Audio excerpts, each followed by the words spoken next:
pa? Okay po. Nak, may pamerienda tayo dun, ha? Mahusay, anak. Sir! Sir! Nak, ikaw munang bahala dito. Ako po? Yung investors, close the deal. I trust you. When the moment demands it, the only path forward is to choose courage. Sir. This is too inefficient. I'm sure there's a better way. Not just to face what's in front of you, but to transform. Hi sir, nice to meet you. Anna from Glow Business. It's the decision to grow, to push beyond limits, and to reshape your own potential. It's choosing not just to endure, but to turn challenges into progress. Doubt into determination, and fear into fuel.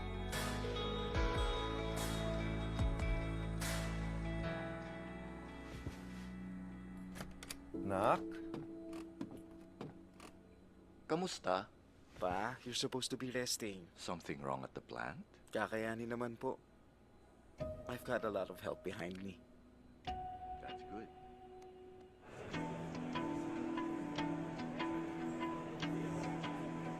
Oh, hijo. Sir, Congratulations. thank you so much, sir. Your digital transformation will set us up for years to come. When the moment arrives, choose to rise above. Choose the courage to transform with Globe Business.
Nak, kaya pa?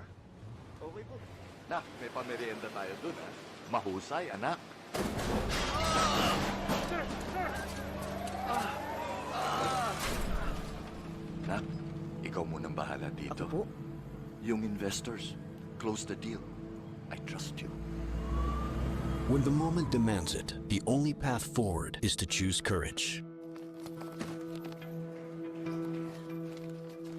Sir. This is too inefficient. I'm sure there's a better way. Not just to face what's in front of you, but to transform. Hi sir, nice to meet you. Anna from Glow Business. It's the decision to grow, to push beyond limits, and to reshape your own potential. It's choosing not just to endure, but to turn challenges into progress. Doubt into determination, and fear into fuel.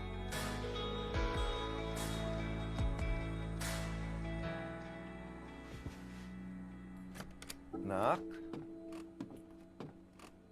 Kamusta? Pa, you're supposed to be resting. Something wrong at the plant? Kakayanin naman po. I've got a lot of help behind me. That's good.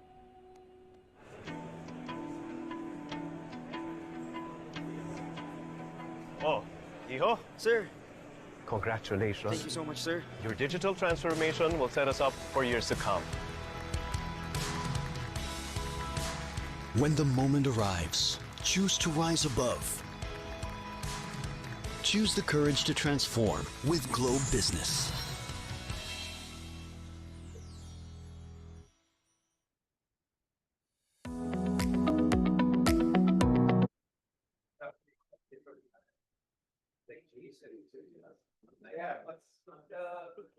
Before we begin the Livable Cities Lab, please take a moment to watch the safety briefing on the screen.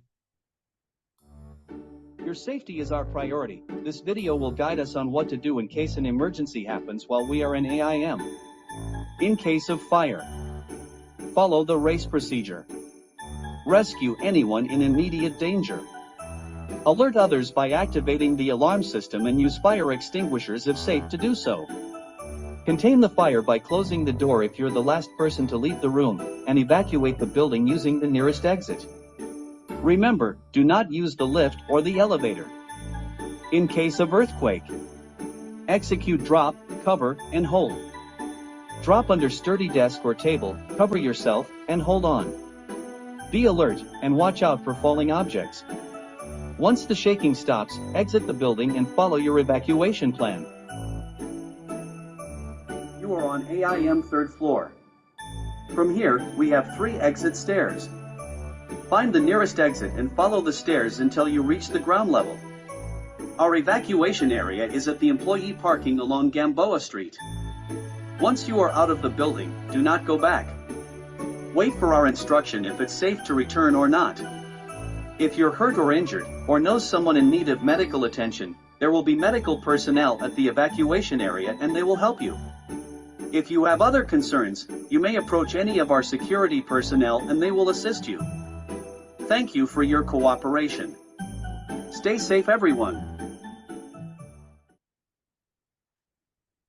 Kindly stand for the Philippine National Anthem.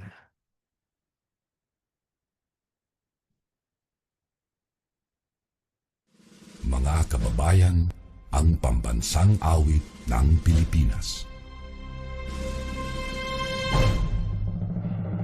Kayang magiliw, helas ng sinakanan, alam ng puso, sa dikit mo'y buhay.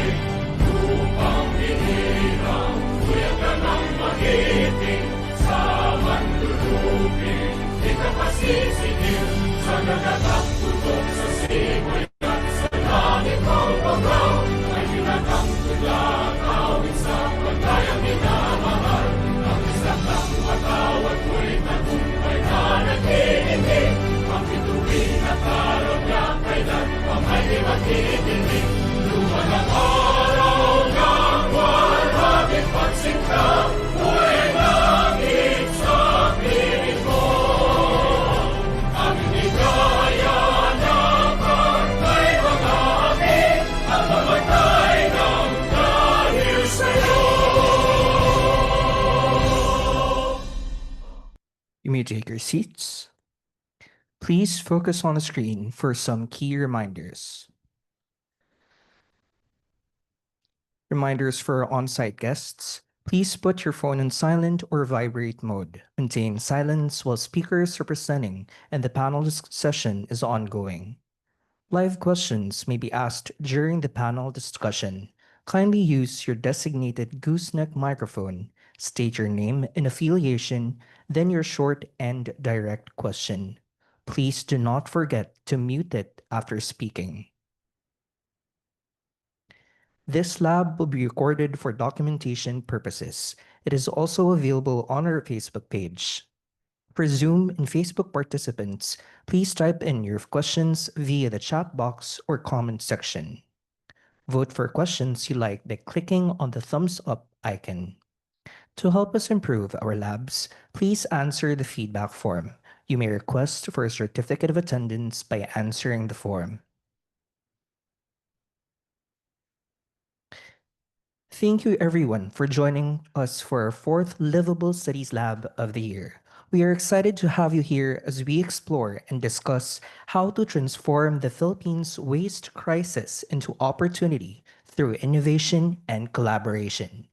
To officially kick off today's event, it is my privilege to introduce Mr. Guillermo M, Chairman of the Liveable Cities Philippines and Chairman of the Rizalino S. Navarro Policy Center for Competitiveness at the Asian Institute of Management. Please join me in giving him a warm welcome as he shares his opening remarks.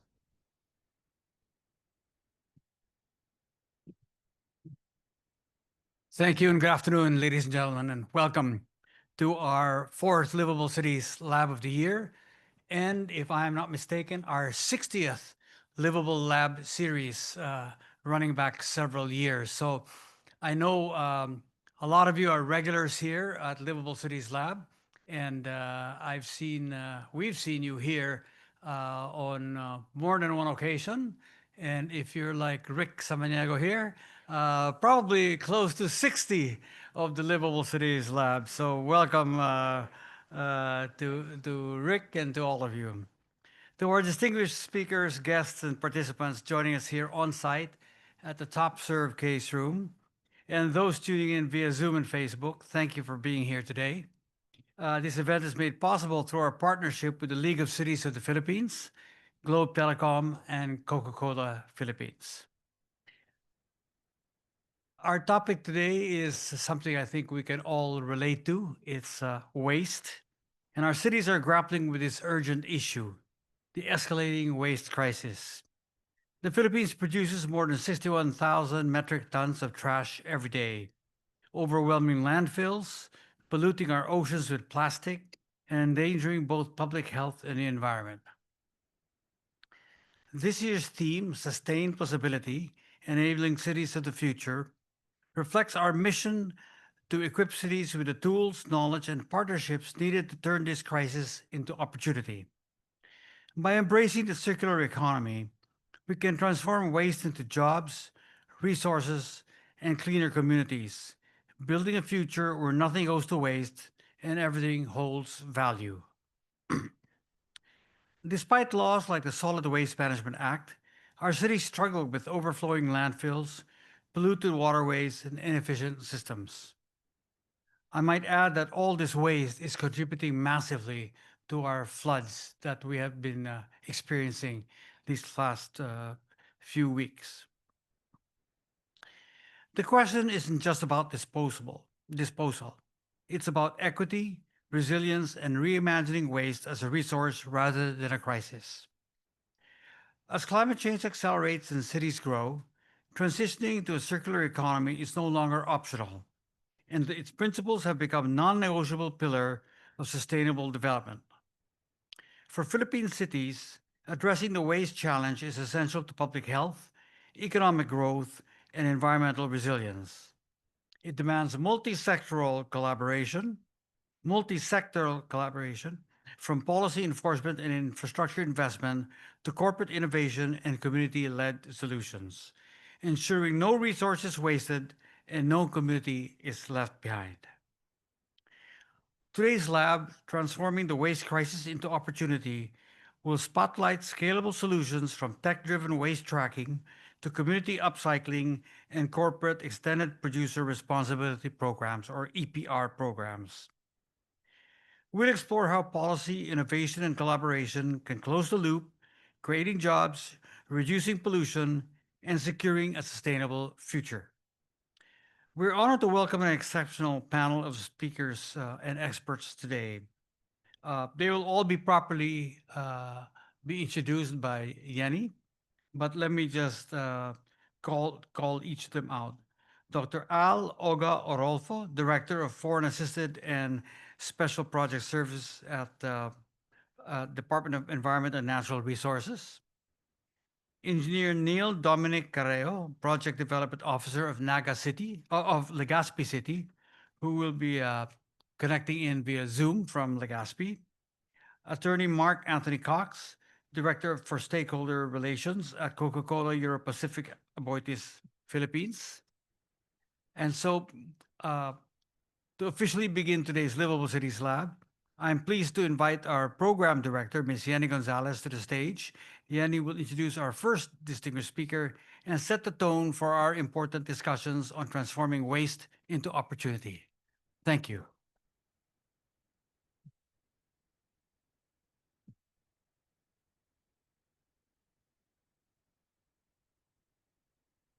Thank you, Bill. I'm here up on the stage. So to begin our lab today, let me call on our first speaker, Dr. Oga Orolfo, Director of the Foreign Assistant and Special Project Service at the Department of Environment and Natural Resources. As a distinguished environmental advocate and academic achiever, he unites scientific expertise with bold governance to transform how we handle waste.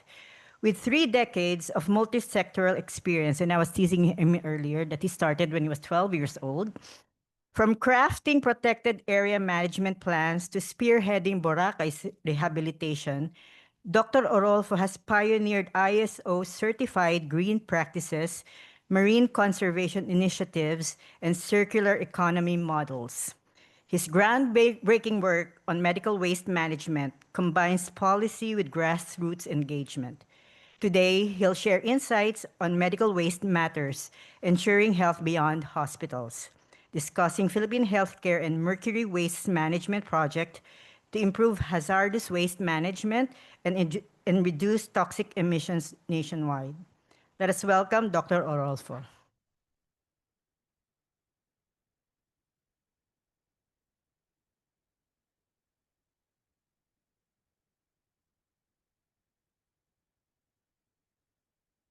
Our chair, Guillermo Luz of the Liveable Cities Philippines, the project director, Ma'am Yenny Gonzales.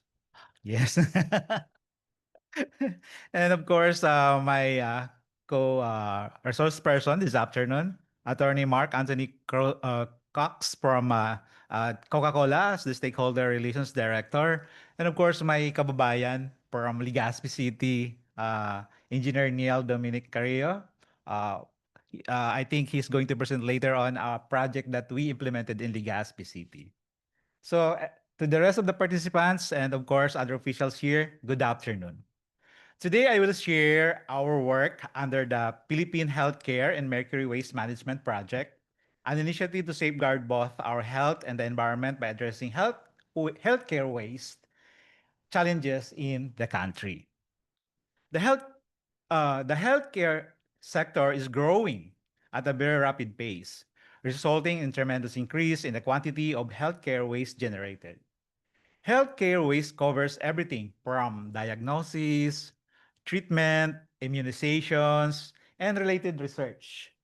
From needles and the dressing to blood, chemicals, pharmaceuticals, medical devices, and radioactive materials.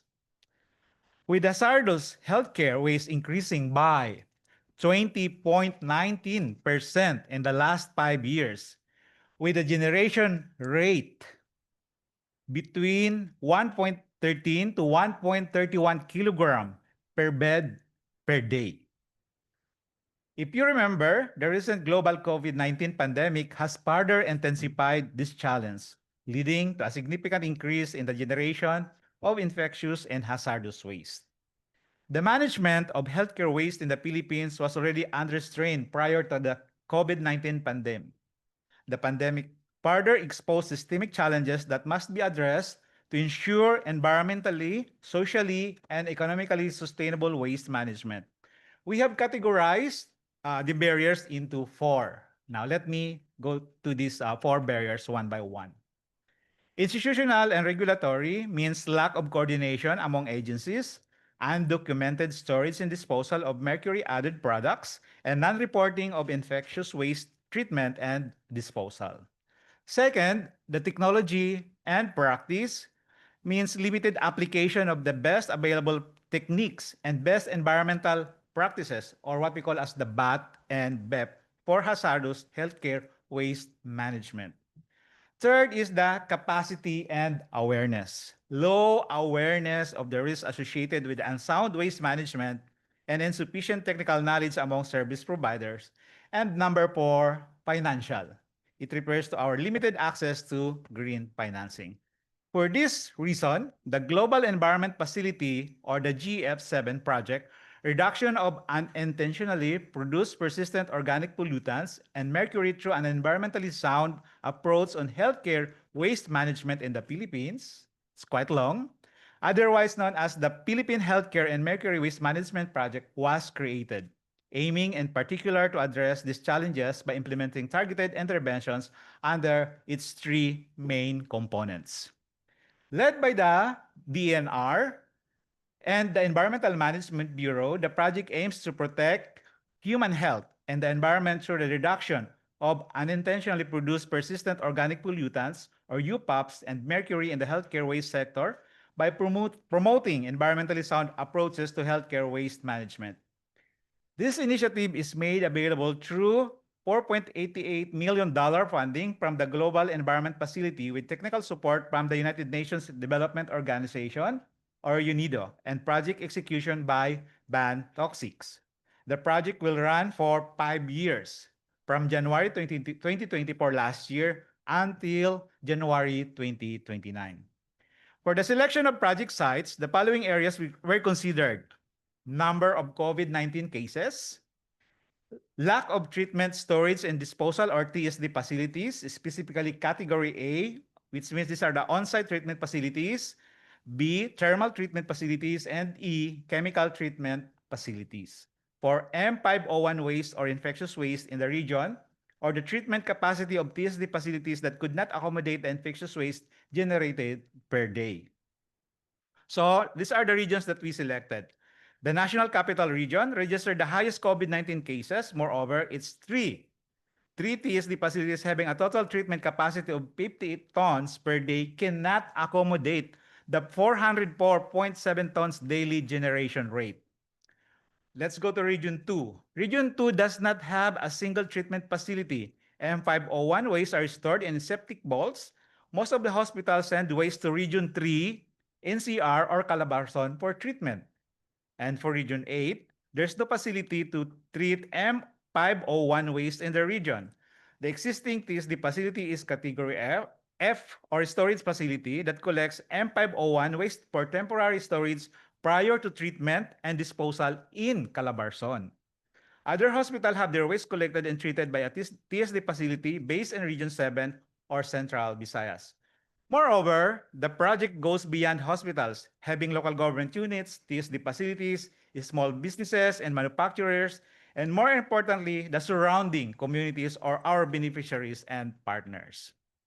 Now, the project has three-pronged category, our strategy. So we have different components.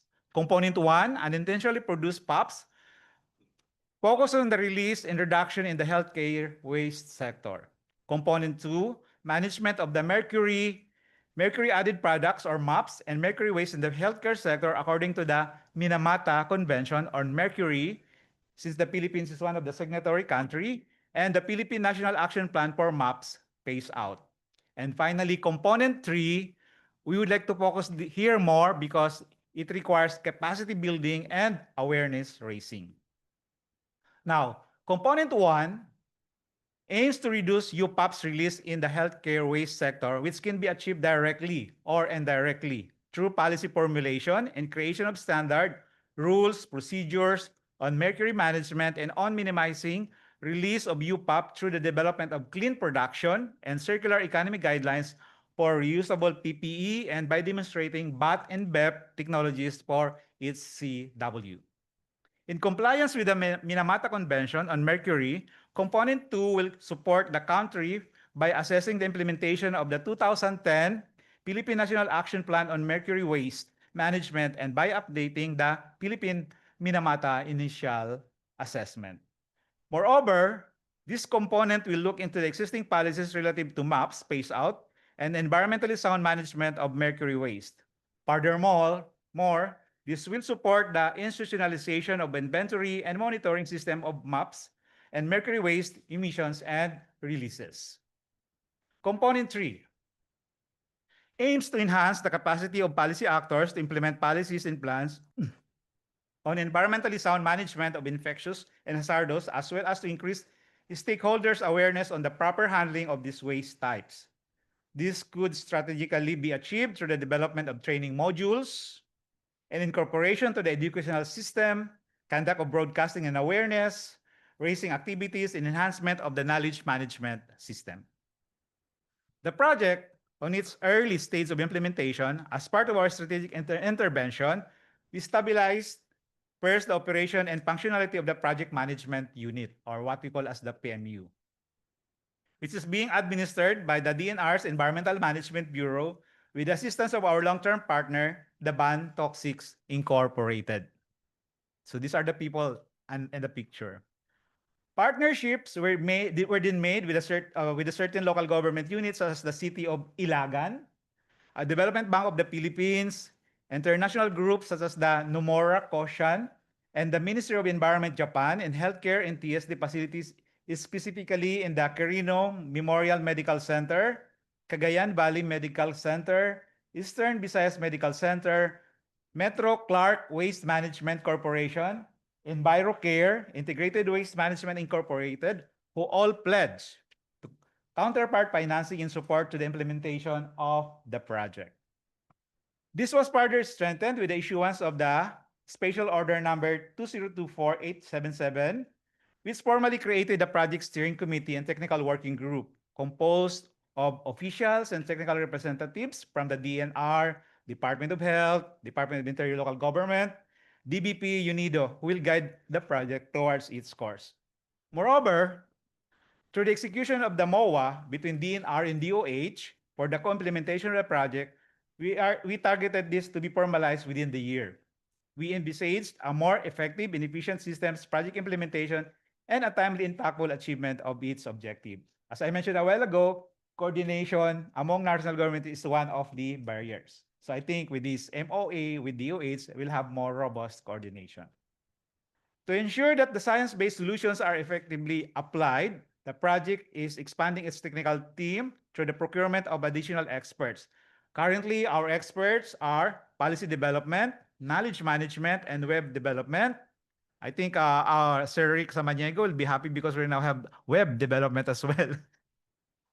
Initial assessment expert for the Minamata. And their expertise will further strengthen the project's capacity to generate data-driven strategies and innovative approaches. In parallel, works related to waste disposal and management are progressing. Key activities include consultations and training sessions on waste audits with partner hospitals, piloting of waste management assessment and auditing procedures, evaluation of technologies and waste handling practices in TSD facilities, and the development of database for mercury disposal. Advocacy is one of the activities that we're focusing also much. This is another case strategy employed by the project to expand its reach, enhance public knowledge, and foster positive behavior toward healthcare waste management. Advocacy and community awareness raising efforts play a significant role in pushing for systemic changes that are needed to reduce waste production. To establish knowledge baseline, Knowledge, Attitude, and Perception, or CAP, community survey on healthcare waste management was conducted in selected healthcare facilities and nearby communities last October 30 to November 8, 2024. The survey gathered responses from 923 participants across regions 2, 8, and NCR. The CAP survey reports on the current situation of waste generation and management among specific hospitals. Complementing this is a TNA. It was administered last June and July 2025 among healthcare workers and 3 partner hospitals, including their surrounding barangays. The TNA assessed that their knowledge, skills, motivation, and institutional support required by practitioners to effectively manage healthcare waste. Now, awareness-raising activities are also underway, including Forum on Zero Waste Practices in the Healthcare Sector. This was held last January 17. We promoted zero waste principles in the healthcare sector. We've also fostered collaboration among stakeholders and others challenges in implementing sustainable waste management solutions. Next activity, we had a multi-stakeholder forum on gender and development last March 7, 2025, and implemented in partnership with the UNIDO country office and UNIDO projects engage women stakeholders from the healthcare sector and local government units in an effort to highlight the unique issues faced by women. Then we launched also the Gen Z Zero PH. So let's not forget the youth. A youth campaign on toxics and waste awareness in the Philippines, which was held last August 11, 2025 at De La Salle University.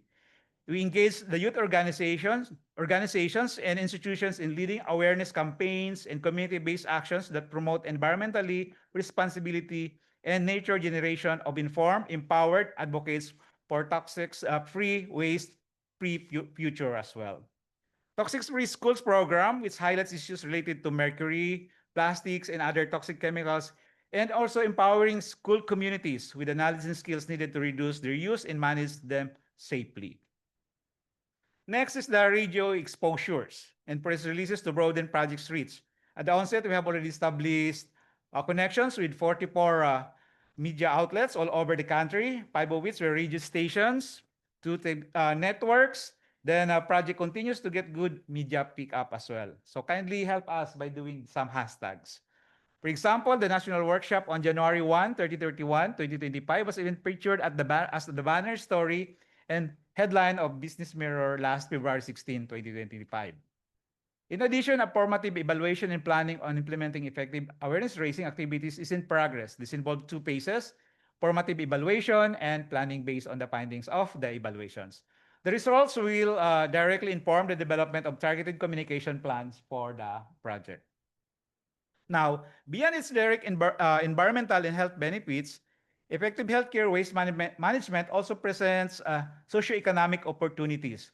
Through the development and consolidation of technologies and procedures for the environmentally sound management of healthcare waste, the project helped minimize environmental and health risks associated with improper management of infectious and hazardous waste, while also reducing management costs through better segregation, the use of efficient pre-treatment technologies, and enhanced recycling and reuse practices.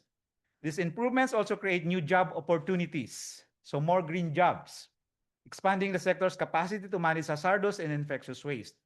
Additionally, with the present trend on circular economy, enterprises adopting circularity are prioritized to access environmental funds, supporting livelihoods and stability and sustainability. Healthcare waste management also contributes to creating cleaner and safer cities by protecting public health, reducing the spread of diseases and mitigating risks of future outbreaks. It prevents pollutions from hazardous and toxic waste, including plastics, and supports cities in meeting their climate commitments through the reduction of the greenhouse gas emissions by promoting sustainable waste management technologies. The project therefore goes beyond technical interventions by integrating science-based solutions, policy support, community engagement, and socio-economic opportunities. It lays down a comprehensive approach to healthcare waste management. I would like also to share to you that aside from healthcare waste project, the DENR currently is doing other circular economy initiatives, like the Green Economy Program in the Philippines. This is an EU-funded, worth 61 million euro grant, with also including the government of Germany. We cover about 60 LGUs. It has 4 components. We focus on the circular economy policy, which we are drafting now, the framework for the circular economy. Then strategic outcome number 2, actually right now in UP Diliman, we are launching another group of LGUs that will be part of the 60 LGUs that will form our initial circular economy connected green LGUs. And of course, we recognize also the impact of plastic leakage in our waterways. Thus, we launched also the enhancement of marine litter management in Manila Bay. This is an 8.2 million project funded by Korea. So we're going to deploy trash boats in Metro Manila and Manila Bay. It's also funded by Korea. So aside from that, we were able to map this waste in the coastal areas of Manila Bay. Where are these waste? What are this kind of waste that we have in Manila Bay? So we have now the database. Then Philippine National Plastic Action Partnership, or NPAP. We are partnering actually also with Coca-Cola on this. So this is a 0.21 million partnership initiative, and under the the World Economic Forum Global Plastic Action Partnership, partners like UK government, the government of Canada, and Coca-Cola Foundation. So this becomes now our platform to monitor the National Plastic Action Partnership. These initiatives, alongside our healthcare waste efforts, demonstrate our collective commitment to promoting sustainability, protecting our environment, and creating lasting benefits for communities across the country. Ultimately, the success of this initiative will depend on the active participation of our stakeholders. You, the government, the private sector, the civil society, communities, the youth, the women, and everyone. By working together, we can build a Philippines that is cleaner, safer, and more resilient, not only for today's generation, but of course, for those who yet to come. Cleaner cities, healthier communities, a resilient future will be for us. Thank you very much.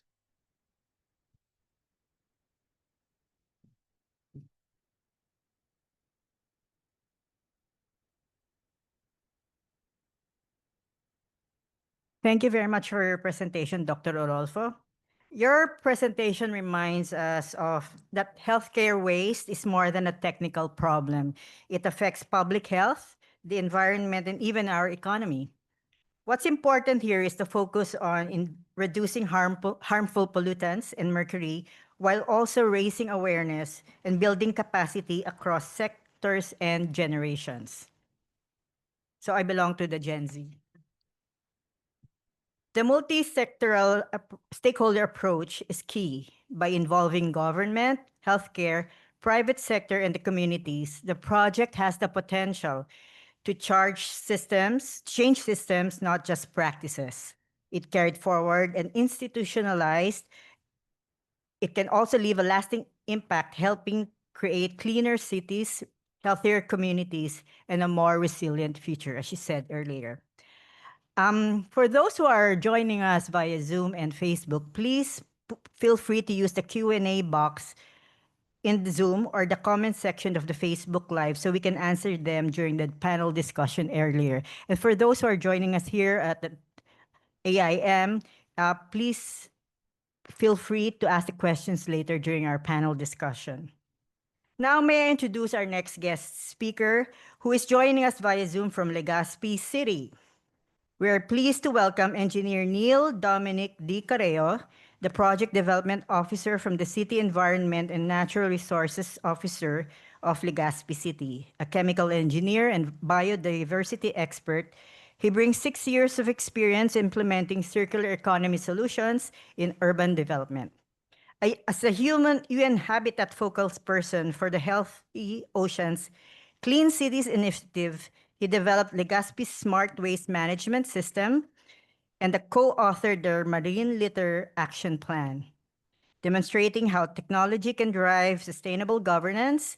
Today, he'll be presenting Digitizing Waste Management, Legazpi's Smart City Tracking for Cleaner Cities, showcasing how their innovative staff tracker application is revolutionizing waste collection and setting new benchmarks for Philippine cities. Please welcome Engineer Careo.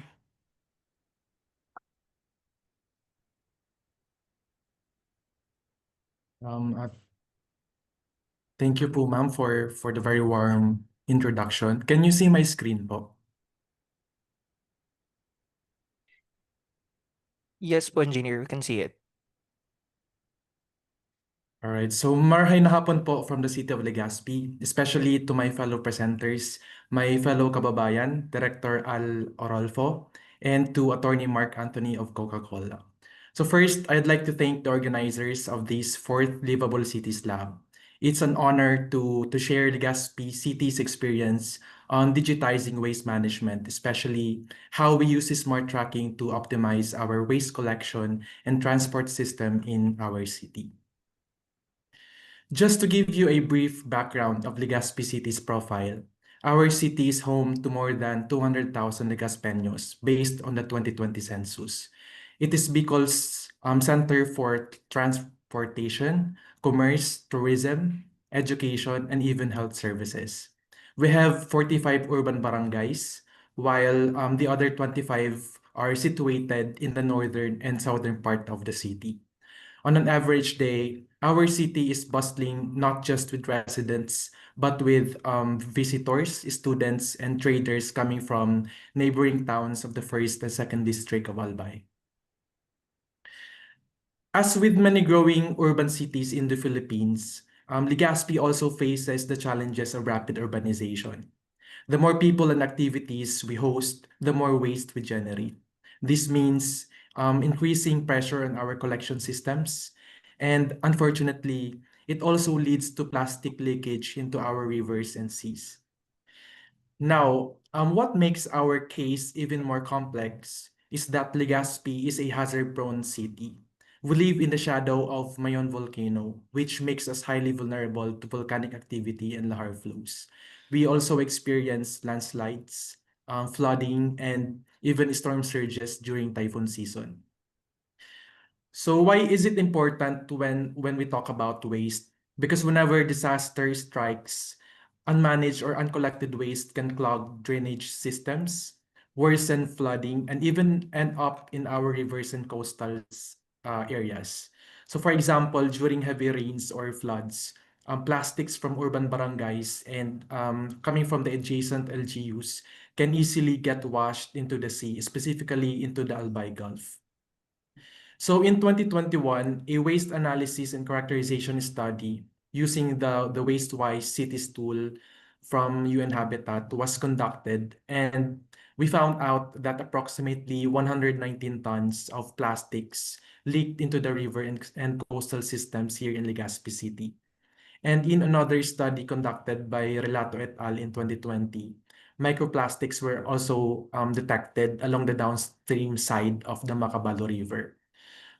Now, the problem with microplastics is that they accumulate silently yet persistently, breaking down from larger plastic waste and dispersing throughout the water bodies. So because of their tiny size, they are easily ingested by fishes and other aquatic organisms, leading to malnutrition, poisoning, and disruptive ecosystems. So in 2021, Legazpi City was very fortunate to be selected as one of the partner cities of UN Habitat under the Healthy Oceans Clean Cities Initiative, or the HOCHI project, which was funded by the people of Japan. We were one of the pilot cities together with the city of Manila, Calapan City, or MOC. We have also Cagayan de Oro City and the city of Davao. So the goal of this project was to reduce marine plastic pollution in the Philippine waters through the localization of the Philippines National Plan of Action on Marine Litter. Now, the NOAA-ML has 6 programmatic clusters and 4 cross-cutting cluster of actions to mainstream circular economy and sustainable production and consumption, recovery and recycling, and sustainable financing and resource allocation, to name a few. Through the HOCHI project, we were able to develop the Legazpi City Plan of Action on Marine Litter, which contained local strategies in marine litter prevention, reduction, and management. The plan was approved through the LCPDC and SP resolutions to include the PPAs outlined in the plan into the city's medium-term public investment program and corresponding annual investment program for resource allocation and implementation. Because of this milestone, Legazpi City was recognized by the DENR EMB as the first local government unit in the Philippines to be able to localize the NPOA-ML. Now, our flagship project under the HOCHI project is the Marine Plastic Litter Abatement Initiative, where we integrated economic incentives through partnerships with 3 community-based organizations to undertake local enterprise focusing on plastic 3Rs. And also with smart waste management solutions to promote the 3Rs in our city. But I will just focus on output 3 to showcase how we were able to harness the power of IoT technology to make our waste management smarter. Now, let me walk you through our existing waste management system. So our city is currently implementing 2 levels of waste collection and transport. We have the barangay level and city level, as you can see in our ESWM framework. At the barangay level, segregation starts with colored or labeled waste bins of different type and size, depending on the volume of waste generated from households or business establishments and even institutions. Households can use garbage bags provided that residual wastes or yung mga panapon are separated from biodegradables or yung mga nabubulok na basura. Segregated waste are then collected by the barangay eco aids depending on the schedules set by their barangays using motorized pajaks or push carts to transport the waste into their barangay MRF. So for each barangay MRFs, they have separate storage for each type of waste collected from different sources. So for recyclables such as PET and HDPE plastics, glass and metals, these are recovered by eco aids and sold to their partner junk shops as part of their incentives. Now, the city only collects residual and biodegradable waste daily and special waste every Saturday. At the city level collection, our truck drivers have their assigned routes and schedules to accommodate all barangay material recovery facilities. And residual waste are collected during their first and second trips, while the biodegradables are collected during their last trip. Even at the MRF level, we are strictly implementing the no segregation, no collection policy in our city.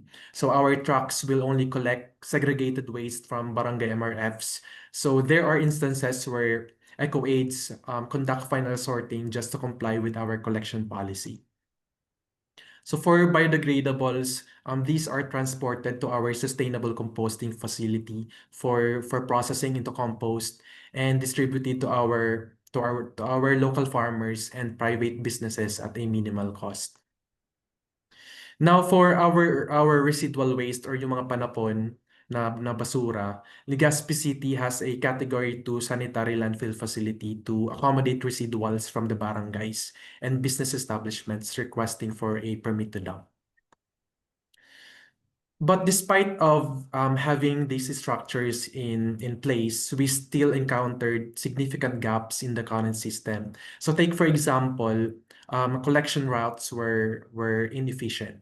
So there were times when garbage trucks would pass the same areas twice in one day, while some barangays were missed entirely. So this is not only a waste of diesel fuel, but also left some barangay MRFs uncollected. Second, there was no real-time monitoring of trucks and collection points.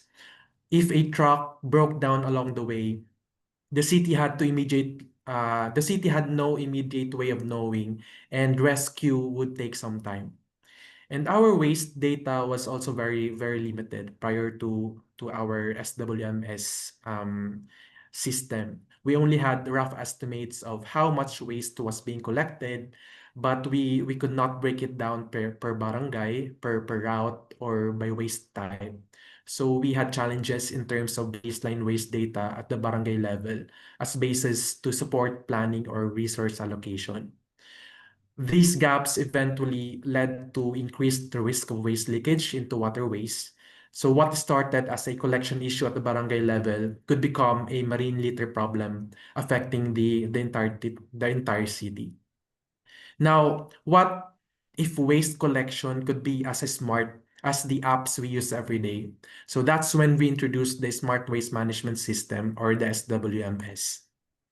So the SWMS has two interfaces. It has a centralized dashboard where it can be accessed by our dispatching unit, and a mobile application where we can send tasks and routes to the truck drivers and record waste data from the barangay MRFs. So for the mobile application, it has the following features. So first, it has a MSW data management feature. So this allows us to extract waste data directly from the barangay MRFs. So before, we only had estimates on how much recyclables or residual waste barangays were handling. Now, with just a few taps or click into the system, we can see the actual volumes being collected and transported to our disposal facilities. So second, we have the MRF monitoring. So with this, we can ensure that every barangay MRFs is regularly serviced by our city collection trucks. Then third, the app also comes with the SOS button for emergencies. So imagine a truck breaking down in the middle of a route or an accident on the road. So with just one press, staff can notify the operations team or the dispatching team instantly so that help or backup can be sent right away. And finally, we have real-time staff tracking. Our dispatching unit can see where our garbage trucks are at any given moment. So we know exactly if the collection team is on schedule, delayed, or has finished their route. So each driver also receives their designated routes directly on the mobile app. So take, for example, if truck 1 is assigned to collect from the barangays ABC, the app shows the sequence of stops and confirms where each MRF has been serviced.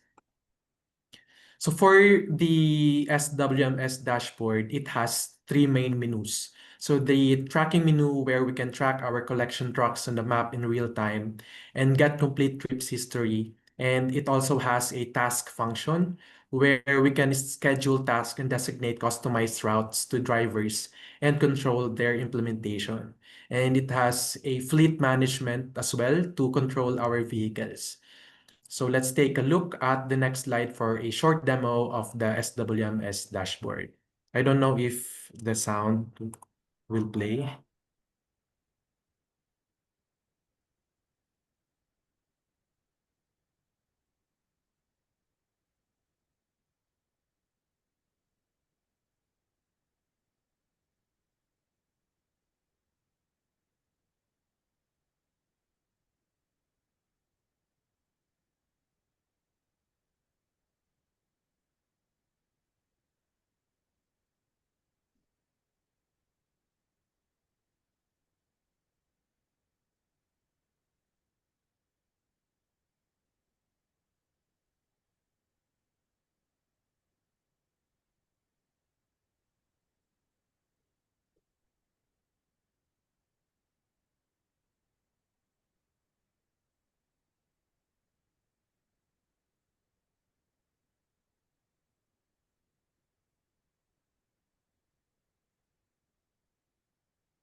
Of course, like any new technology, there are challenges. So for example, not all drivers are used to mobile apps. So some of our senior drivers told us at first, engineer, hindi kami sanay gumamit ng touchscreen, baka magkamali kami. So we had to conduct several orientations and even do one-on-one coaching before they got comfortable with the tracker. Then there's internet connectivity. So in upland or coastal barangays, signal can sometimes be patchy. So that means sometimes the tracker doesn't update in real time.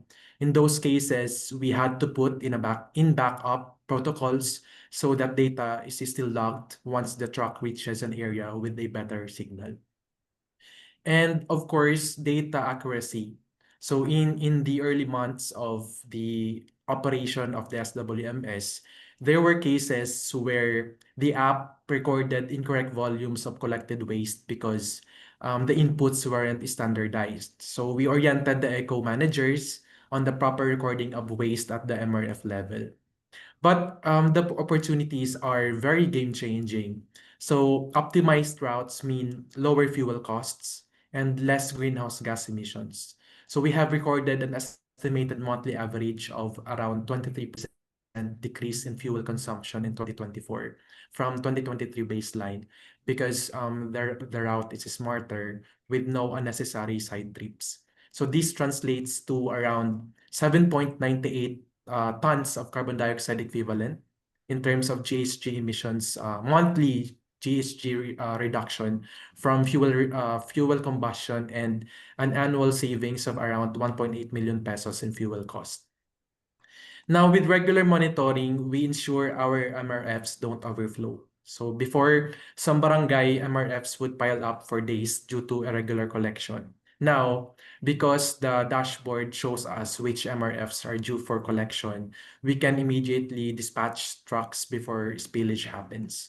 And with the automated reporting, we can now pull up actual figures per barangay and per route, whether that's kilograms of plastics recovered or biodegradable waste sent to composting facility. And that makes our waste flow auditable and verifiable and EPR ready. Let me wrap up my presentation by saying that at the end of the day, waste management isn't just about garbage trucks or disposal facilities. It's about our constituents, our communities, and the future we want for our city or municipality. So if we can use technology to make the job easier and smarter, then we are already one step closer to turning the waste problem into real opportunities. Maraming salamat po, and once again, Diyos mabalos.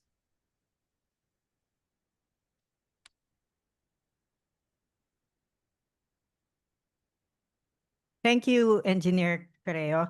What we've seen from Legazpi City's presentation is it shows how local action can directly address marine litter and waste leakage. The city's use of smart tracking systems and digital dashboards make waste management more efficient, cut costs, and reduce emissions. What you showed us is quite important, that you have a very impressive tech solution, but what you also showed us, that it's tied to community participation, segregation at source, and integration with recovery facilities. That combination of citizen involvement and innovation is what makes it promising. Well, the challenge now is for most cities is scaling this approach so more cities can adopt similar systems, helping us get closer to the goals of a national marine litter program.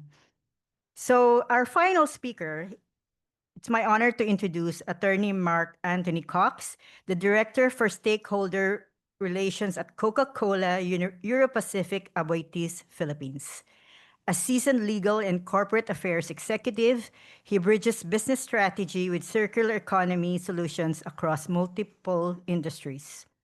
With experience spanning pharmaceuticals, media, and now beverage manufacturing, he leads Coca-Cola sustainability initiatives and oversees Pet Value Philippines, the country's first food-grade bottle-to-bottle recycling facility, and his work is transforming packaging waste into valuable resources. Today, he will be presenting Beyond the Drink, Coca-Cola's efforts in regulating the bottle cycle, sharing how extended producer responsibility can drive a true circular economy for plastics. Please join me in giving a warm welcome to Attorney Marc Anthony Cox.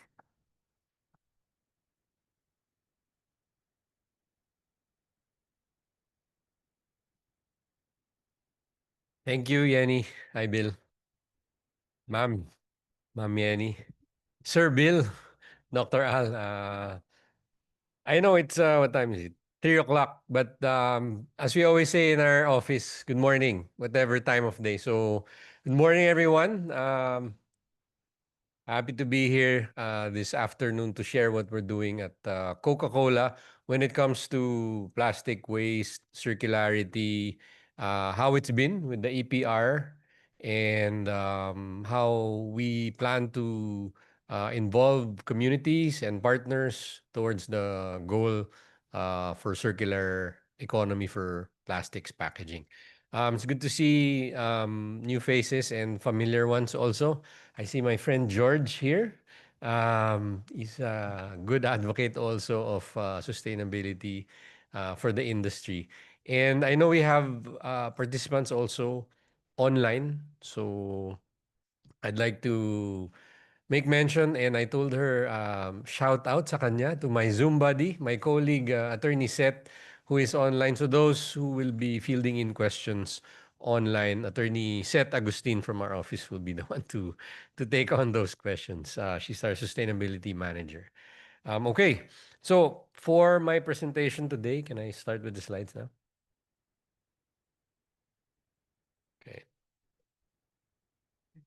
just cue it.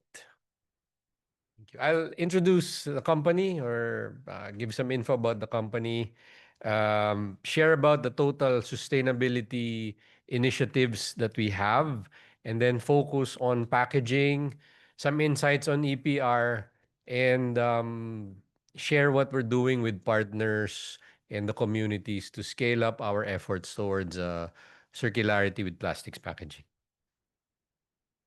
Okay, so Coca-Cola in the Philippines. I hope most of you are familiar with Coca-Cola in the Philippines. Every time I meet stakeholders, some would mention to me that they had a field trip during their childhood at the Coca-Cola plant and had a chance to drink Coke straight from the line. So we've been here 113 years in the Philippines. A bit of trivia. This is actually the probably one of the oldest homes of Coca-Cola outside of North America. So after expanding to Canada, Philippines was the next destination for Coke in the early years. So 113 years. And as we like to say, we're looking forward to the next 113. And to be able to do that, of course, the business has to grow sustainably. And on the side of sustainability, we're actually doing a number of things.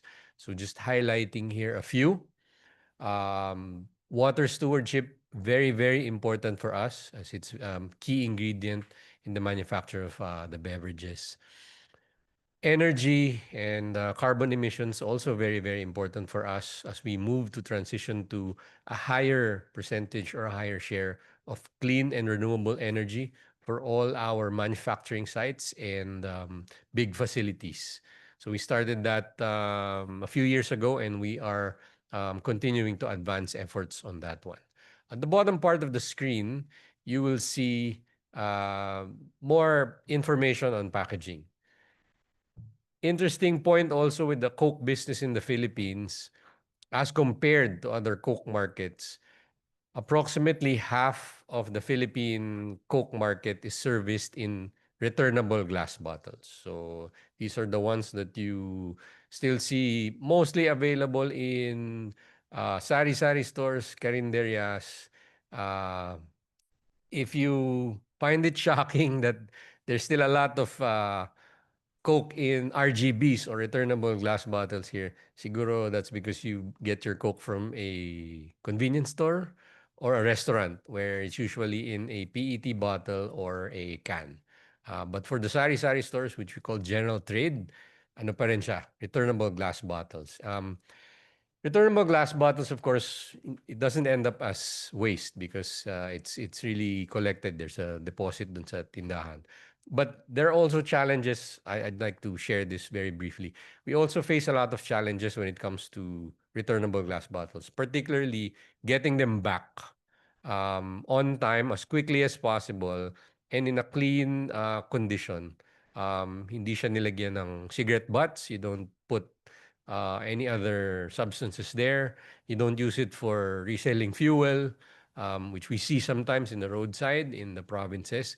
Once that happens, we can't use the glass bottles anymore. And it's actually a very significant investment for a beverage manufacturing company to invest in returnable glass bottles. If used properly and taken care of, we can use that at least 10 to 11 times. So we're still maintaining that as part of our SKU set, and it's going to be there, moving forward. The other slides I'll discuss in more detail in the following parts of the presentation. So that's on the other forms of packaging that we use, particularly tetras and PET bottles. Okay. So here's that in detail. A few of the initiatives that we've rolled out over the years. Very, very bold for us to actually move out of the powder juice business at the end of 2022. So if those of you remember or recall 8 o'clock, 8 o'clock is a powder juice drink that is packed in a pouch. No? It's a sachet packaging material The reason why we exited this line of business is that we wanted to make sure that our primary packaging material, the packaging material that touches the product, is 100% recyclable or circular. And we don't have a solution yet here in the Philippines that will allow us to continue doing that with the film packaging material. So we made a bold move. It was a hard decision to exit the 8 o'clock business. It has a following, particularly in the Mindanao region. It's a top seller for us. Also, a bit of trivia here, we kept the brand. Somebody actually approached us knowing that we were going to exit it, but we kept the brand because if we just sold the brand, then they would just continue selling it in the same way that it's packaged in the film packaging. And the problem that we are looking to solve or address is really to move out of the sachet packaging so that we can have it presented or delivered in a recyclable packaging material. So hopefully later on we'll see a revival of 8 o'clock. Other key items that I'd like to share is the transition of Sprite from green to the clear PET bottle. So to those of you familiar with Sprite, iconic green packaging material, but clear PET is the recyclable PET. So it's the one being collected, it's the one being used as raw material for recycled PET or rPET. I'll discuss that a bit more later. So we made that move also a few years ago to leave the green Sprite bottle and move to a clear Sprite bottle. So that's a key move for us also. And then the last set of SKUs here are SKUs that we have or products that we have that use recycled PET bottles. So we have Coke and we have Wilkins Pure. There's also a Sprite variant in an rPET packaging material, but we're just highlighting this for this slide. So I'll talk about that also a bit more later. But very proud to have launched this. It's actually the first in the country, locally manufactured and produced beverage that uses recycled PET. And you'll be proud to know that the recycled PET is actually produced here locally. And that was made possible because of our joint venture partnership to establish Pet Value Philippines, which became operational in August of 2022. So Pet Value Philippines is the country's pioneering food-grade bottle-to-bottle recycling facility, which we put up in Cavite. It's in General Trias, Cavite. It's actually built on a former water bottling facility. So medyo may pagka-circular din, even the site that we picked, no? It used to be Metro Water. To those of you who may know, all the way back when Coke acquired the bottled water business from the Metro Pacific Group, that was the bottling facility. And we were looking for a site, an existing site that would be good for logistics purposes, both for input of raw material and shipping finished goods. So we chose that one, former bottling facility, now an rPET facility. So very proud to share that it reached a milestone, as this news clip would say, 1 billion PET bottles recycled. What year is this? 2024. So nadagdagan na siya. We've been continuing operations and helping keep recyclable PET bottles or post-consumer PET bottles out of the environment, outside of waterways, and used as raw material. So it was made possible with our JV partnership with Indorama Ventures. They're a leading chemical and plastics and packaging company globally. They are headquartered in Thailand. They have a number of recycling facilities worldwide, and this is the first one that was put up in the Philippines. A few questions that were asked when we present Pet Value to partners or stakeholders is that, does it only recycle Coca-Cola packaging materials? The answer is no. As long as it's a clear PET bottle, Pet Value can recycle it. And then the other question that we're usually asked is Coke the only one that's going to use the output of Pet Value? And the answer is also no. It's not exclusive for Coca-Cola to use the recycled PET. In fact, before Coca-Cola used the rPET for our own Coke and Wilkins products, there's a different company that started using it ahead of us, maybe by a few months. It's you're familiar with that if you buy your coffee, your iced coffee in your plastic cup. So they're continuing to be a client of Pet Value. So it's there. And on that note, in as much as I would like to host everybody at Pet Value, George has seen Pet Value 3 times, George. Okay. Next time you talk here. Okay. My next slide is a video of Pet Value to give you an idea of how it operates and how it is in the facility. This is Pet Value Philippines, a pioneering, state-of-the-art, bottle-to-bottle recycling facility. The largest and the first of its kind ever built in the country, ushering in the future for sustainable packaging by creating a circular economy. Giving a new, limitless life to post-consumer clear PET plastic bottles.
At the moment, based on the last scan that we had when we were discussing the plastic footprint in the Philippines with the Pet Value team, the range of PET resin that comes into the Philippines is around 160,000 to 200,000 metric tons per year.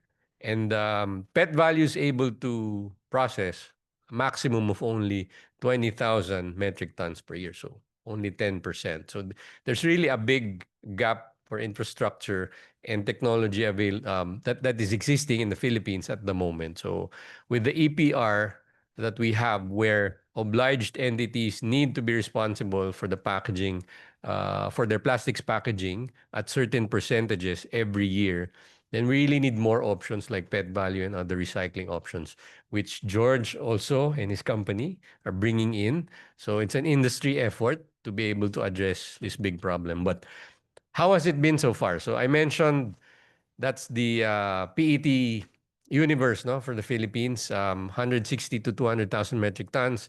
You have a PET bottle-to-bottling recycling facility that can process 20,000 metric tons annually at the moment. So that's 10%. Where do the others go? And how is it being handled?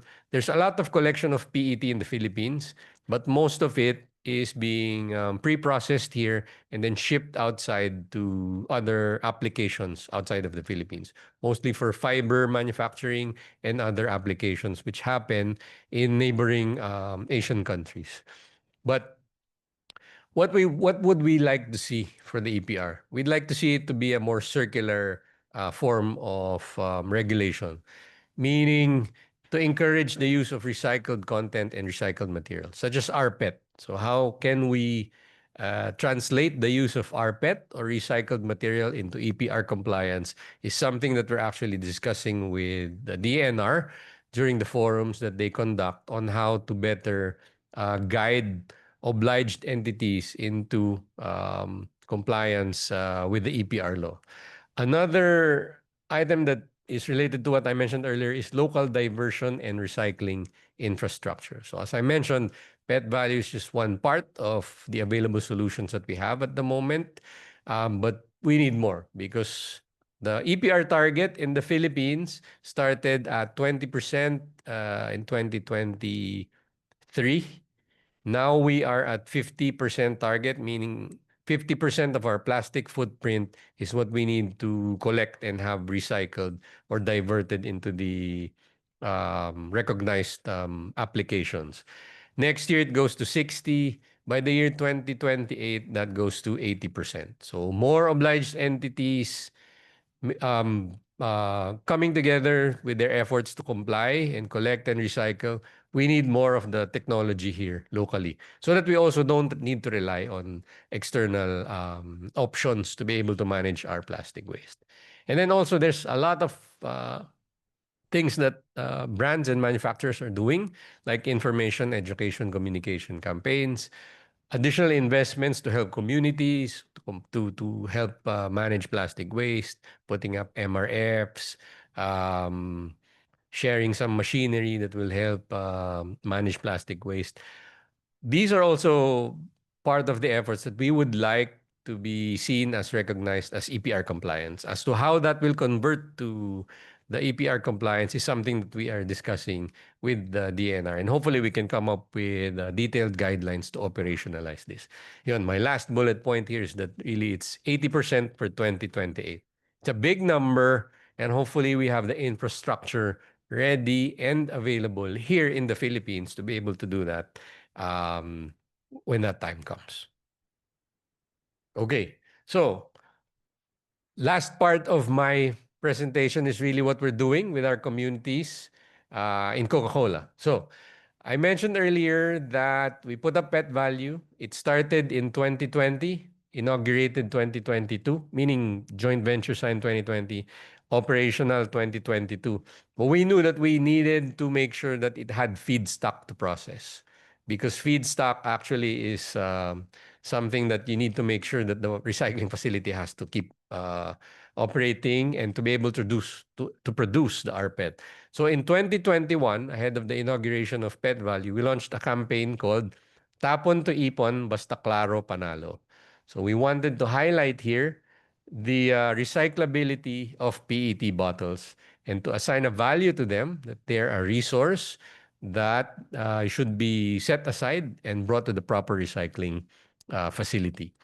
We also included Basta Klaro Panalo to highlight that it's the clear PET that's recyclable. So that's also connected to why we shifted from green to clear for Sprite. So play on Filipino words. Tapon means discard, to throw away. And then ipon is to save or collect. So a change from a throwaway culture to a segregation and recycling culture is the objective of the campaign.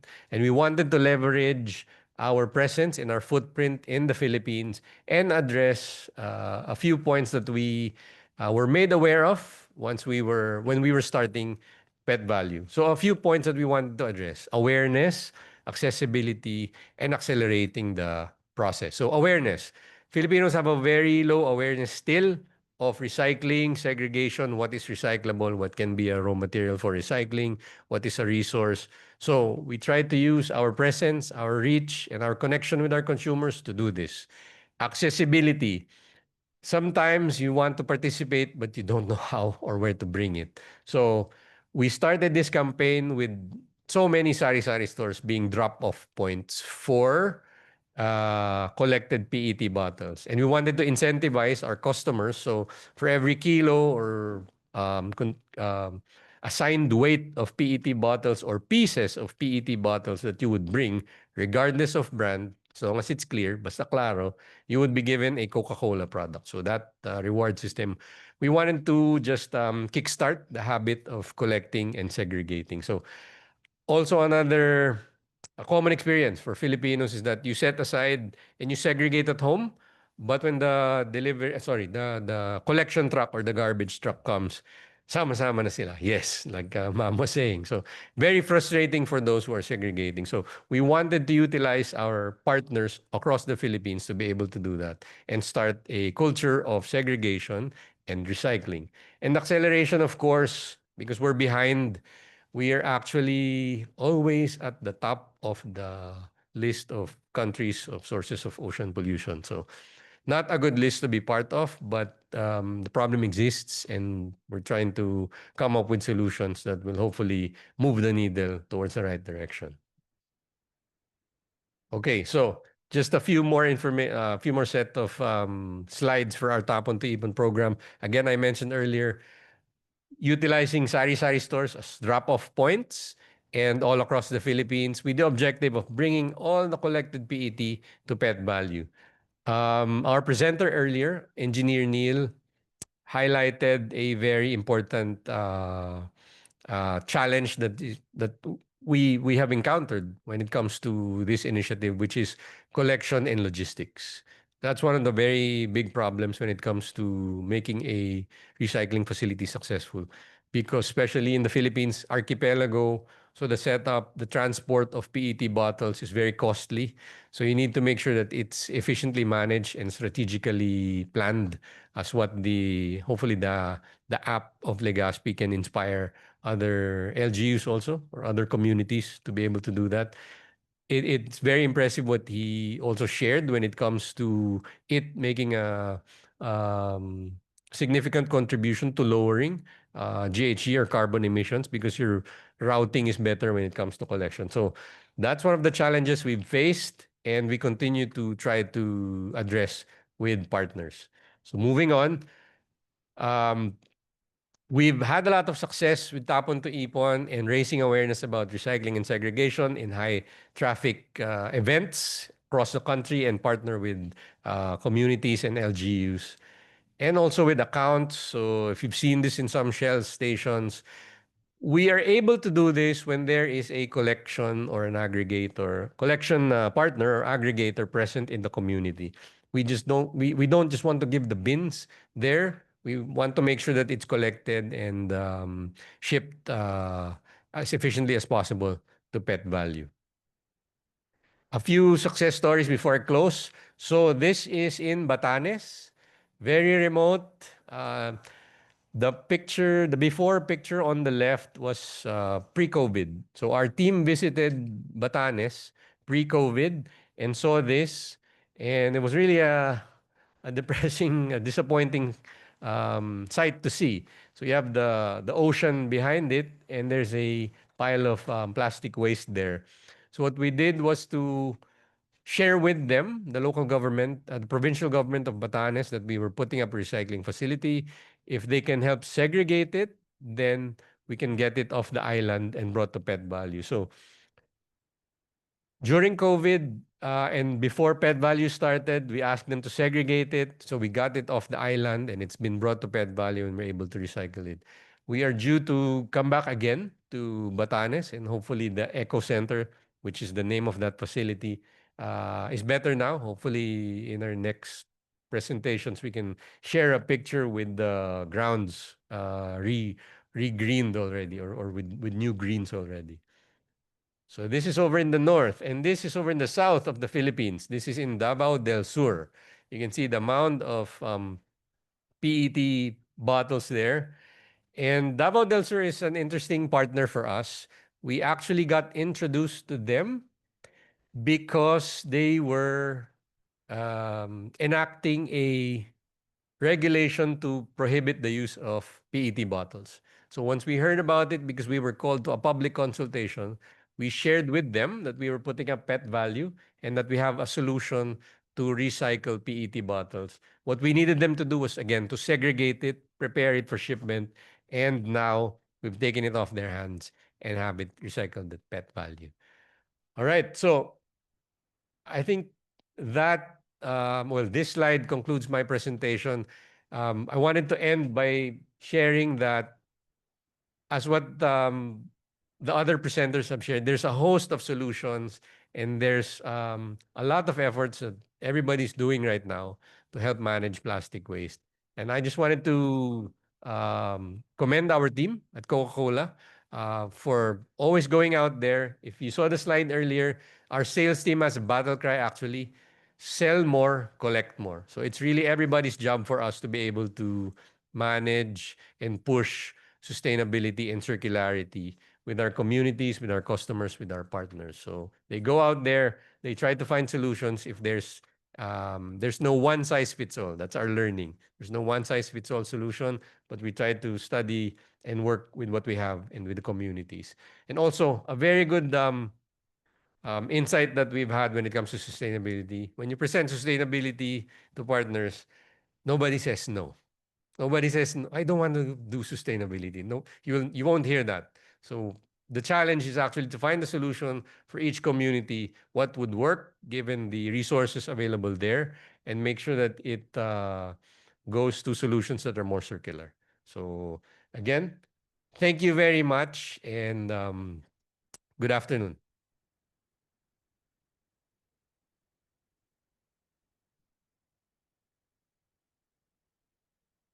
Thank you, Mark. What struck me most is how you were tackling the plastic waste, that it's not just about collection, but it's about people. So you've been part of local festivals to communicate waste management and collection. Am I correct? Correct. You've proven that what partnerships are built, what once seemed to be like an impossible problem is now solvable. You can solve it. The challenge is now about how we bring that energy to more cities and scale it up. Imagine if every community treated circularity as not as a burden, but an opportunity.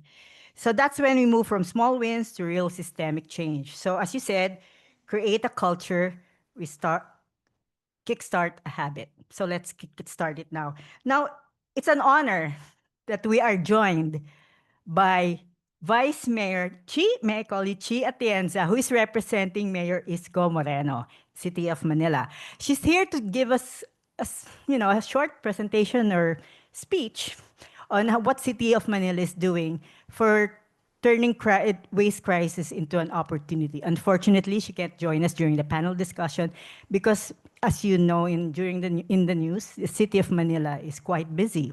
Thank you very much, Mayor Chi, Vice Mayor Chi.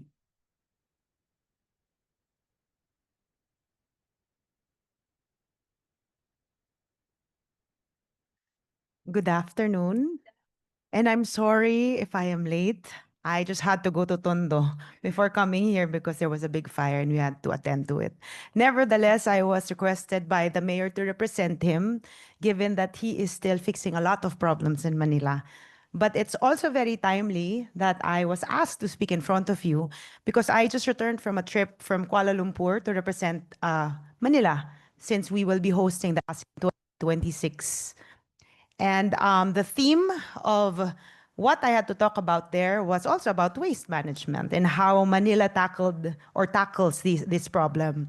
But I'll be honest with you, we were able to enter this administration just June 30, and as soon as we entered, we realized that we were in a very big crisis regarding waste management, because a few days after we assumed office, the contractors quit on us while the piles of trash were piling up the streets because apparently they were not paid for months.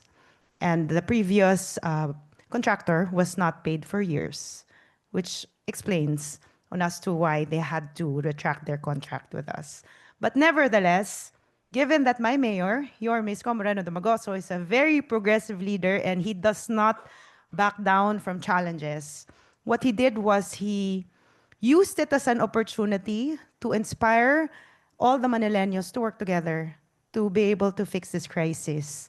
And also because the old contractor really loved the city. Just to give an idea, the old contractor was also my father's contractor when he was the mayor of Manila. And that was probably around 25 years ago. So yes, he really loved Manila. So what he did was he gave his services for free until somehow yung problema po sa basura naayos na unti-unti. But for our mayor, what he did was he activated the barangays through Manila Barangay Bureau for all the barangays to help each other in fixing this garbage crisis in Manila. And true enough, after probably 2 weeks in office, we were able to fix the problem. And we will have to give the credit, well, of course, to my mayor and also the Manileños, because that's how resilient Manileños are. Throw them any problem, and they'll turn it into treasure because they love the city and they're that resilient. Nevertheless, with regard to what the government is doing regarding this waste issue, our Department of Public Services crafted a 10-year waste management program from 2025 to 2034. It focuses on not just on collection, but on waste diversion, segregation at source, and long-term sustainability. And this includes 10 barangay material recovery facilities and 686 material recovery systems, and a city materials recovery facility, and even a mobile MRF from UNDP. And also, we were able to collaborate with private companies. So we have programs like Collect, Kilo, Kita, Wala Stick na Junk Shop. That's yours. Wala Stick. Wala Stick. Wala Stick. Thank you for correcting me. I was just given a guide. Nevertheless, Alas Kalikasan Rapper Redemption Project, and Aling Tendera Waste to Cash, Coca-Cola's Tapon to Ipon Project. So we are grateful because with the private companies, they're also helping Manila. And you know, to be honest, when I went to the ASEAN Forum to represent my mayor, I learned a lot of things from the different ASEAN member states that showed us how they did their trash in their cities. And with that, we are on our way to making more radical changes with regard to collaboration with private entities in order to fix the problem of our waste management in the city. And if there's anything really that I would like to share with you is that though we have been in office just for July, August, no, a month and a half. So the problem there regarding this is somehow alleviated already. But we would like to, push for more creative programs, such as what I heard. A portion of it I heard outside because I watched you online. And should there be representatives here who would like to collaborate with the City of Manila, I want you all to know you're welcome to come and help us. Because I know that my mayor believes that we cannot save the city alone. We need everybody's hand to help us so that we'll be able to make Manila great again. Thank you.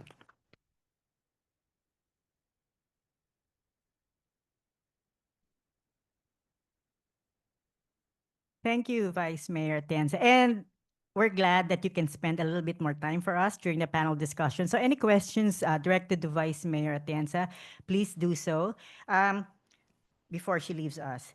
So let's welcome back again in front our distinguished speakers, Vice Mayor T. Atienza, Dr. Oga Orolfo, Director of Foreign Assisted and Special Project Service of the DENR, Engineer Neil Dominic de Careo, joining us from Legazpi City, Attorney Marc Anthony Cox, Director for Stakeholder Relations of Coca-Cola Europacific Aboitiz Philippines, and our chairman, Mr. Guillermo Bilus, who will moderate today's panel discussion. Excited to open the floor for discussions, but give us a little bit more time so we can fix this and accommodate all the speakers. Thank you very much.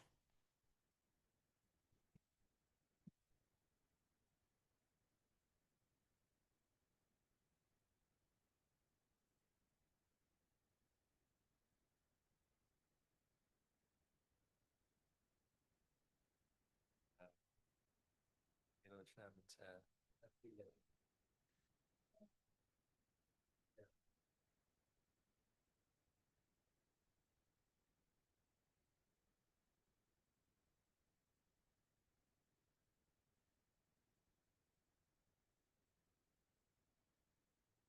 Please join us. And don't worry, these are recyclable plastic bottles. Yes. You're clear. Yes. Correct. Bill, where we stay.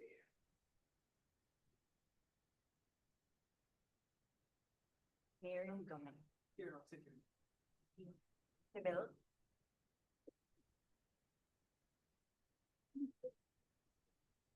Oh, no, I'll do it. I can see all of it. Yes, you are.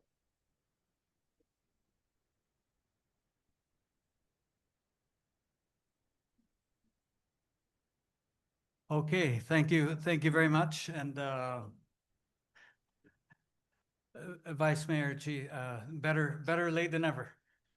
So I'm glad you could join us. It's always good to hear from the perspective of cities, but the hallmark feature of Livable Cities Labs is our ability to bring together representatives from LGUs, from mayors to other city officials, and together with the private sector to be able to kind of have this mixing and matching of ideas and sharing of ideas and opportunities to meet and start projects. So I can imagine. Let me toss the first question to you, because you stepped in 6 weeks ago. You have your garbage collectors basically quitting on you. You've got the garbage piling up every day, and then you've got to turn this around very quickly. Could you give us a little more details on how you worked with your barangay groups on how to organize that? And then, of course, luckily enough, you brought back an old contractor to do the work. So how did you begin to communicate this to the residents of Manila, and what did you want them to do? What specific ask did you have of them? Okay, I'll be honest with you. The garbage situation started even last year. That was December last year. So it was not our administration yet that had that garbage crisis situation. So all the Manileños are actually praying, hoping that the government would do something about it. Because imagine waking up each morning and seeing a pile of trash in front of your house and not being picked up. So as soon as we took our oath, got into office, the Manileños really requested that we take a closer look into this problem. But what they didn't know was that the mayor, even before winning last May, already had a plan. So as soon as we took our oath, he immediately asked the head of the Manila Barangay Bureau to make a memo so that all the barangays, because we have 896 barangays in Manila, and so a memo was made asking all the barangay chairmen to work hand in hand with all the community leaders and as well as the people under them to make sure that they clean their own backyard and put a specific place where they can put all their trash together so that the old contractor that returned could pick it up. But the good thing there is, since the old contractor is very efficient, since as I said, he has been my dad's contractor when my dad was mayor 25 years ago. See, he already knows where to go and how to go about it. And with that, hand in hand with the people in Manila, we were able to fix the problem right away. Well, that's excellent. That's excellent. So, it's a good illustration of what happens when you have a good communication program, advanced planning, and you apply it to a crisis situation. and you get the results that you need, quickly. Oh, and can I add? Sure. Okay, all the people in Manila know that when the mayor asks them to do something, they need to do it. So with that, there is discipline. As soon as we got into office, everybody followed because they know that the mayor is very strict. Okay. Now, you mentioned a number of uh, private sector partnerships that you have running in Manila, including Yes. Coke with Coca-Cola and others. So could you kind of give us a picture of how these partnerships work, and are you doing anything actively to promote it among your residents to work with those private sector partners? You know, since the first phase is to actually clean up, that's actually the next phase. And given that we've been in office for a month and a half, now is the time we will push that further down to the barangays. Although we already gave a memo regarding this, but the implementation starts probably next week, something like that. But yeah, I mean, as you told me earlier, it's been a project, a collaboration with you, even during the last term of the mayor. So yeah, mag-uumpisa pa lang siya, but that's the next phase. But I think really, given that we have probably around 4, if there are more, we would gladly appreciate that. And you can even come to my office and I'll be the one to bring you to the mayor's office just to finalize it. Okay. Okay, so many of you are willing to come over to Manila and start a program. You know who to look for. Uh, Engineer Careo, let me turn over to you in Legazpi. He's coming to us via Zoom from Legazpi City. Your smart tracking system. Do you see its replicability, the ability to copy it and transfer it to another city? Is that relatively easy to do? Um, I think in terms of replicability po, we know that each local government unit has its own solid waste management system.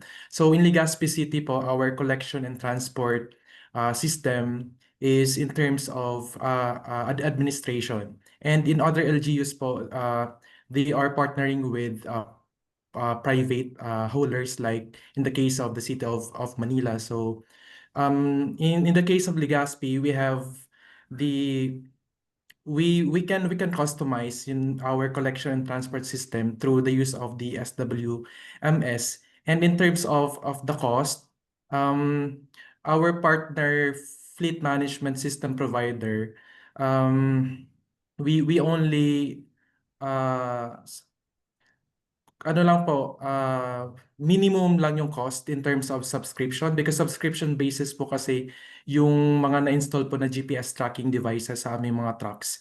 And we pay them under the Hotchip project po for 3 years duration. So by 2026, we will start with using our own internal budget to continue the subscription of our systems. But in terms of replicability, if other LGUs will transition to smart waste management, then they can integrate the SWMS into their medium-term investment program, or AIP, for budgeting and implementation. Okay. Yeah. Thank you, Engineer Carrera. You'll notice from today's topic, while we gave the general theme of waste recycling, listening to the presentations and the examples, they're very wide range.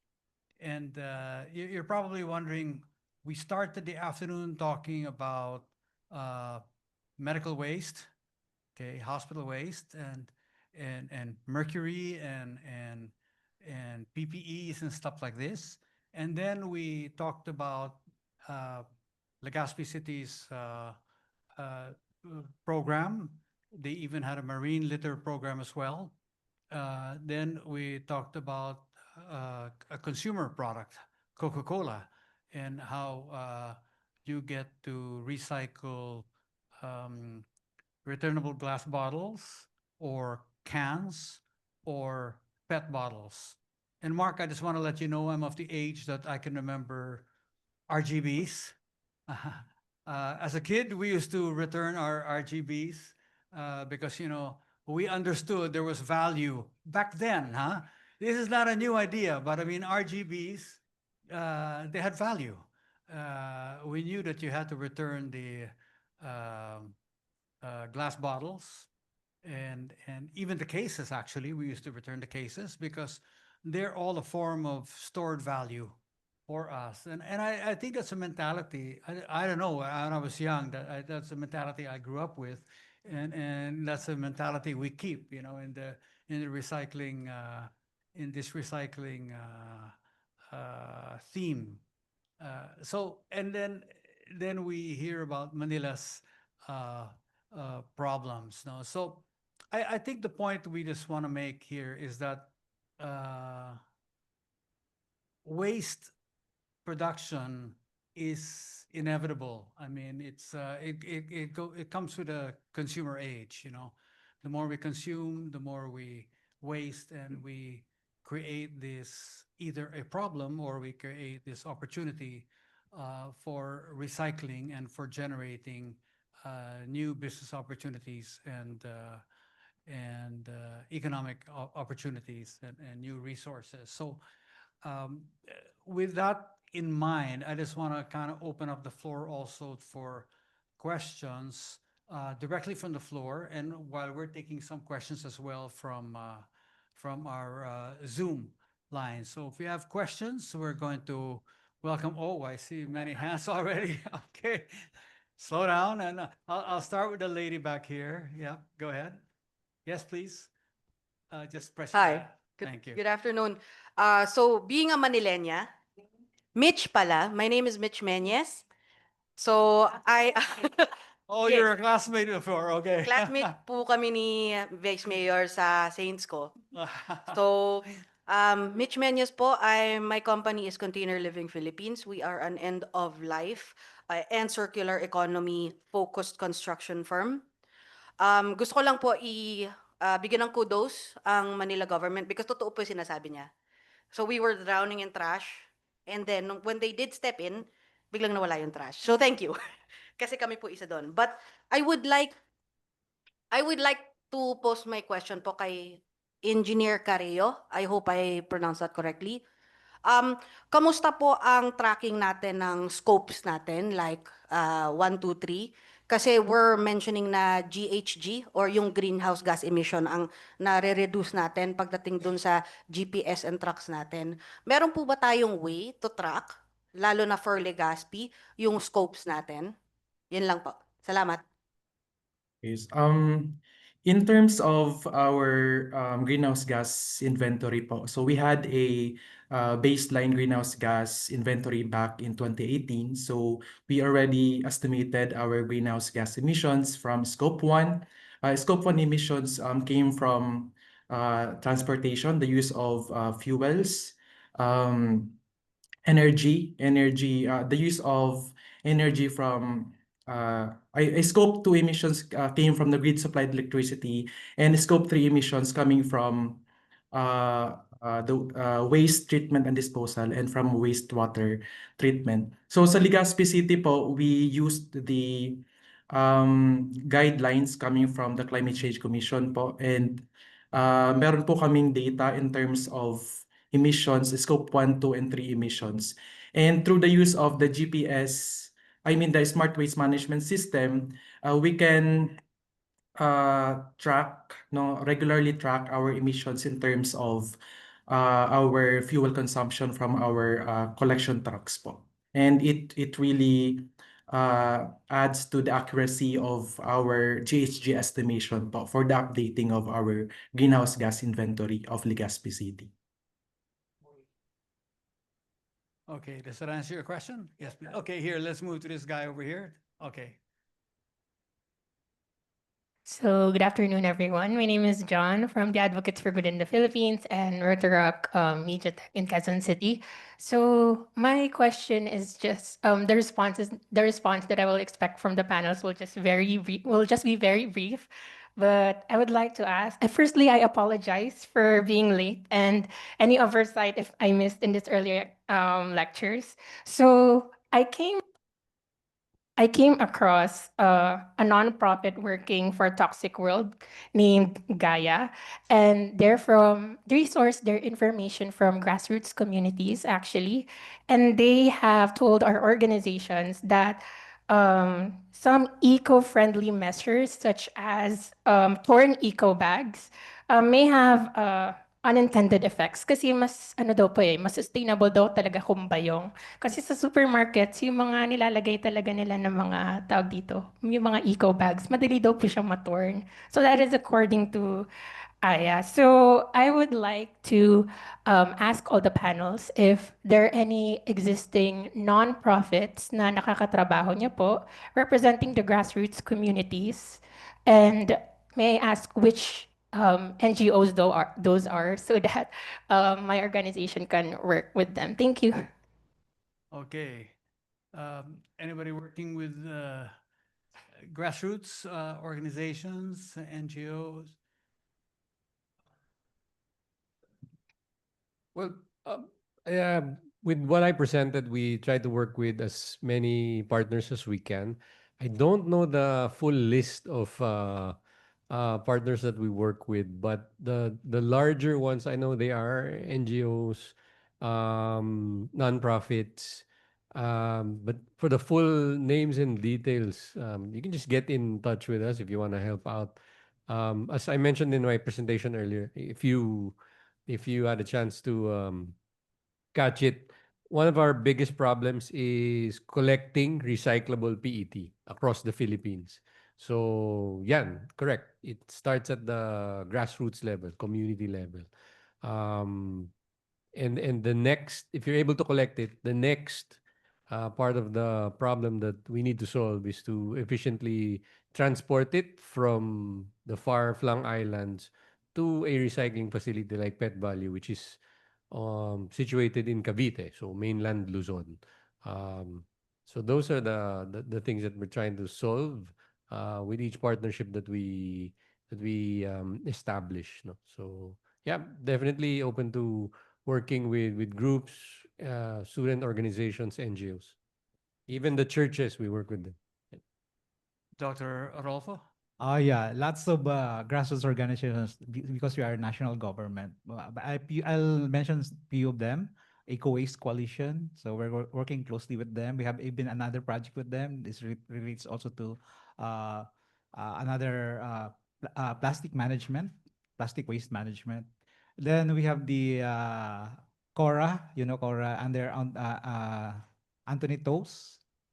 Yeah, we even have a good project there in Tondo, the Iko-Ikot of Cora. So they're working there. We're close. They are also our NGO in Parañaque, like that. So the same project that we replicated from Parañaque to Tondo. Then we're also working with Mother Earth, Ma'am Sonia. So these are big NGOs that we're working together. So they are so I think they have also we have in aside from that, we're also focusing more now on biodiversity friendly enterprises. So these are NGOs that talagang dun sila sa baba talaga. So we have some NGOs in Siargao, Aurora, Coron, Davao, and Surigao. These are areas that we focused on now because we would like this to be felt hanggang community level in even the NCIPs. These are people that we work with together. Thank you, Doctor. I was going to ask you, Vice Mayor Chi, how does Manila work with informal collectors, Jaya Bote type, small, really small scale collectors? Actually, we're very lenient with them because for one, my mayor used to be how do you call them? They push Cariton. Yeah, that was the first business of my mayor. Yeah, so we're very lenient with regard to that. But then, yeah, I mean, I honestly believe since we've just been in office for a month and a half, we will need to work closely with them so that they're also given more opportunities and be given at least, more support from the government. But at the end of the day, we need their support too. And actually, during the ASEAN event, the forum that I attended, I heard about the best practice of Thailand, and they made it really efficient. I mean, this is just an idea, which I will pitch into my mayor soon. It's an idea that I got from Thailand, wherein the communities, the constituents, the people living in Thailand were allowed to give their own trash in exchange for cash. And the government paid them back. So it's like enticing the people to surrender your trash and get cash back. Something like that. But they have made it really efficient in Thailand. In fact, they even have like scores on the number one, how do you call them? They're not sellers. But you get my point, right? So they even have scores. It's like enticing the people to do the same. So it's like the Thailand will be clean, but at the same time the people get paid. So it's like a cycle. And bottom line, malinis ang Thailand. So I think personally, that's one thing that I will advocate for in Manila. But I haven't really talked to my mayor yet regarding the forum because I just arrived the other day. But yes, that's a take home for me. That's a very counterintuitive idea, actually. Uh, anyway, you are paying the garbage collectors money for collecting, so I guess the generators themselves are being incentivized. So I think that's an interesting approach. To add, you see, trash is part of our life, right? But, well, I heard earlier that since we are highly well into material stuff na, medyo mas marami ng trash. But then in Manila kasi, especially Tondo, for instance, problem there is even where they throw, because most of the houses there do not have bathrooms. So even their own, you know what I mean? Yes. They put it in a newspaper and they throw it outside. It's that bad. And so I think really we need to make sure that we devise a way to efficiently get it and so that the city will be clean. Okay. We have more questions. Okay, wait. I'll jump to this side of the room and then I'll go back here. Okay. One here. Okay. Sorry. We'll go first here, then there, then over here to this gentleman. Go ahead, please. Hello, I'm Lira Poralan. I'm from Nickel Asia Corporation. And I would just like to commend the speakers because this is a really, really very exciting discussion. I just wonder if you can answer this question very shortly. I just had to ask it anyway. First, for Coca-Cola, I understand that your big facility, I'm sure it's multi-million cost. You can only gather 80% of the, 20% of, of the national footprint. And 80% is still a lot. I just, having said that, I work with the communities in Nickel Asia as a stakeholder engagement for sustainability. And the problem of trash is a really, really big problem, especially because we advocated for zero waste to landfill, zero waste to landfill goal, which is almost impossible if you think about it. Now, my question is, how do you where do you get the funding for your projects, for example, the trash cashback? Is it CSR or is it in it inserted or connected to the business plan? And then I'll ask my second question for the mayor. I'm really excited to hear your presentation. But when you said you fixed the problem in 2 weeks, how does it mean for me if I have like such difficulty fixing the problem of trash management or waste management in the communities? Thank you. Okay, thank you. Sige, I'll answer it very quickly and hopefully it addresses your point. Investment in the recycling facilities really from the two companies that put up the joint venture. So it's really Coca-Cola Europacific Aboitiz Philippines, the bottling side of Coca-Cola here in the country. Our stake there is 30%, and then 70% owned by Indorama Ventures, which is the global recycling partner that we have. So that's a private investment that we made, started in 2020, operational 2022. For the day-to-day activities that we have, the Coke system in the Philippines, I call it a system. We call it a system. So there's the nonprofit part, the NGO, the foundation. They work with a lot of communities. They give grants to communities to be able to come up with programs which can help towards better stewardship of the environment and plastic waste collection, with the objective of bringing that what's collected to pet value. So that's one part of what we do. And then on the Tapon to Ipon program that we have, which is more integrated into our commercial operations and our commercial partners, it's part of our cost of operational costs. So we try to maximize the partnership with stores and distribution partners and incentivize them too. So we incentivize the customer for bringing 10 pieces of PET bottles. We give them one small Coke. And then the store, also for the effort that they do for, kasi when you bring it to the store, yung tindera will have to attend to the customer with the PET. Ililista niya kung ilan and everything. So they also get a certain set of products which they can sell.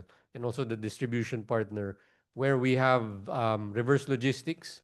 So minsan, in some communities where we've been able to do it, yung tricycle that would bring the Coke in cases to the stores, they also pick up the collected PET bottles in plastic bags. So for that effort that they do, we also give them some products. So we try to use our products as much as we can because we also notice that instant gratification is good for the consumer.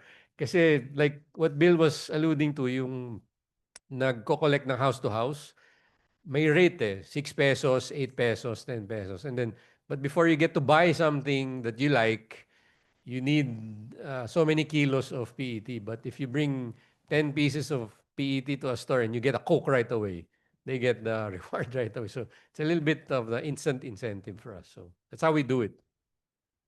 Okay, so it's a combination, capital expense, and then operational expense, and some CSR. Some CSR because they have the foundation there. Vice Mayor. Okay, when I said that we fixed the problem, because when we entered, trash was literally everywhere.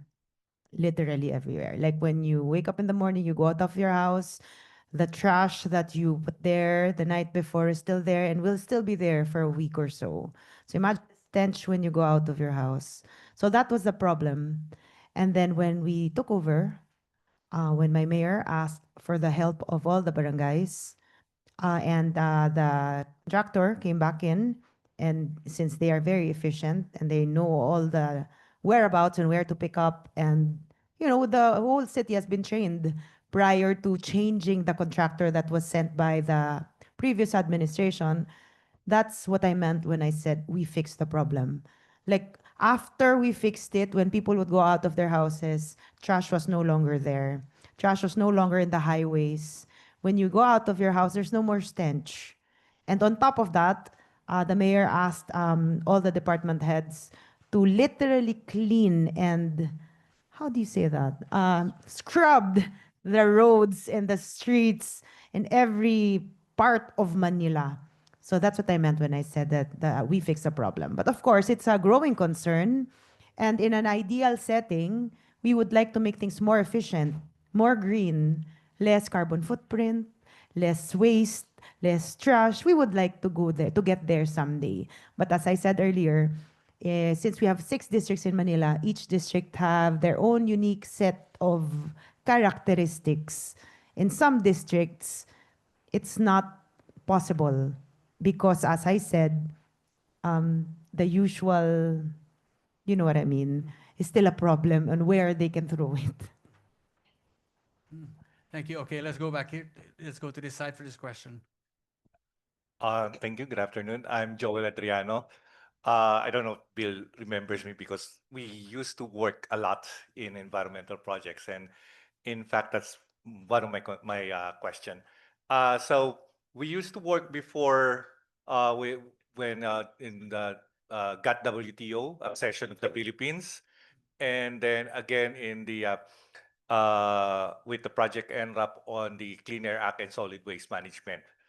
Uh, One of the things that was brought up before, because it's a win-lose situation that we had when we won some of the things, but on specific points we lost. Like there was a discussion then on against the banning of technology, which is in the law, incineration. And so I don't know what happened because in the last 1.5 decades, I'm actually working abroad in the UK. So I'm not so sure if that is already addressed, and I don't know if Dr. Orolfo could answer that because I don't. I'm not so sure if that's a concern of FASPO. I also used to work with FASPO before. And the second one, so I appreciate like the discussion that we had, what the Coke is doing on the macroplastic, but how about the microplastic? That seems to be being under the table right now. And in fact, if anybody talks about internationally it's a big thing, but locally seems to be under the table. In fact, uh, university in Mindanao published a study, and the person there got suspended, and the one who actually pushed here in the DOST, researcher, uh, was forced to resign simply because pointing out that there's a microplastic in bangus. I think it's bangus, not tilapia. But earlier, there's a study also about microplastic in tilapia. But it seems to be kind of, we were kind of like a horse with a blind eye there. And then the third one, probably this is a concern with LGU, especially in rural areas like Engineer Neil could probably talk about this because one of the things that is that really address is agricultural waste, and we really lack rendering facilities here in the country. So, like I'm based in Europe, so there the rendering facilities are under capacity. Here it's over capacity, and we lack rendering facilities. Okay, thank you. Okay. Thank you very much, our consultant from NRAP before. Okay. So because our office is actually the office that deals with all ODA projects, so that's why we have these foreign funded activities. So for the first question about WTE, actually the DNR is closely working with the DOE because DOE has the mandate over WTE, and DNR of course is related to the environmental measures that we should ensure that this WTE technology complies with the different laws of the land related to environmental management. Now, we even have a project that we initiated actually in Davao. It's a WTE. It's supported by the government of Japan, but we just had to deal first with the uh, sharing of costings because the local government must also shell out certain amount, then the national government must also shell out a certain amount. And now we were able to address it, but that the DOE, since they're the one mandated for the energy, they're the one who will, I think, do the funding for this. And if you've heard also lately, we are now also gearing towards WTE and New Clark City. And I think also Manila possibly will adopt this technology also. So that's the new directions that possibly we are working, but not these are still sort of in the preparation stage or conceptualization stage. So hopefully we will see the provision of these actions under the DOE as the energy provider direction for the energy of the country. Now for the second question related to the microplastics, right? Actually, just last week we had the negotiation in Geneva to ban the plastic, right? And unfortunately, it backed down because certain group of countries just would like to focus more on waste management, plastic management. Other goes beyond that. So we're looking forward to have this treaty soon. That after this, the different countries will finally agree for the more robust waste plastic management globally. And of course, we recognize that there are certain issues already on the microplastics. That's why even in Manila Bay, as I mentioned a while ago, we have this enhanced marine litter management. We have the NPOA, the National Program of Action for Marine Litter, because as we know, this marine litter, specifically the plastics, it affects also our food system. So we recognize that there are already issues coming out of this marine plastic. And the third one again, agriculture. Okay, agriculture, organic waste. We recognize that also right now the DNR has a project with the government of Korea. It's called the methane gas capture. So we are the first country in Southeast Asia that created the methane gas project steering committee here. So we now would like to have a methane gas database because right now we don't have this kind of database in the country. So we're the first one. So with this being funded by the government of Korea, and this is being connected to the ASEAN framework for the methane gas capture. So hopefully, out of this project, we can create new policies, new structure under the government and even with the private sector to help us to address together this organic waste from the agriculture sector. And of course, we have some initiatives towards that with DTI under our green economy program that I mentioned a while ago. We have this organic waste like the organic waste coming from the pineapple plantation in Davao in the Bukidnon. So the DTI, through the DTI and DOST, we were able to convert this organic waste into piña pel. So imagine the piñas, the wastage of piña will become pineapple will become now a papel or paper. So these are possible ways that we can do some upcycling even in organic waste. So under the component 2, the SO2 of our green economy program, we recognize this organic waste, and it's part of some of our activities that we will do with the local government units. Thank you. Vice Mayor, I understand that you have to leave and you have a fire to help put out in Tondo, among other things. So you have a lot of responsibilities as a Vice Mayor, but thank you very much for joining us today. Any last words? Well, yeah, first and foremost, thank you. You know, I believe in fate. And though my mayor cannot be here, I think it's my fate to be in front of you today. But nevertheless, I share the same vision. And personally, since I am a vice mayor at the same time a presiding officer, hold two offices. Well, as a vice mayor, you're automatically a presiding officer. And under being a presiding officer, I have approximately around 600 employees under me. And I noticed when I entered as the presiding officer, we would use maybe thousands of papers each session day and multiply that to twice a week. And now you know how many days we do our session in Manila.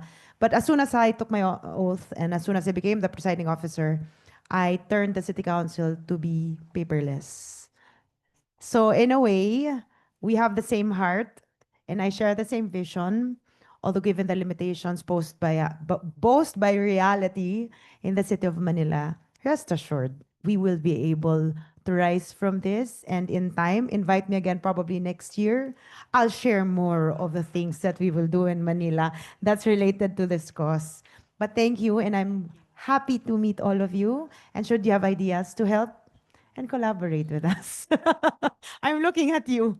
Please feel free to come, and I will present you to my mayor. Thank you very much. And I don't want to destroy the flow, but I really have to go because there are a lot of people. Vice Mayor, I already have a topic for you for next year, maybe sooner, because actually this topic of waste is very closely connected to the topic of floods. Correct. Right? Yes. So I think, and you're having to cope with a lot of floods in your city, as we are facing all over the country, actually.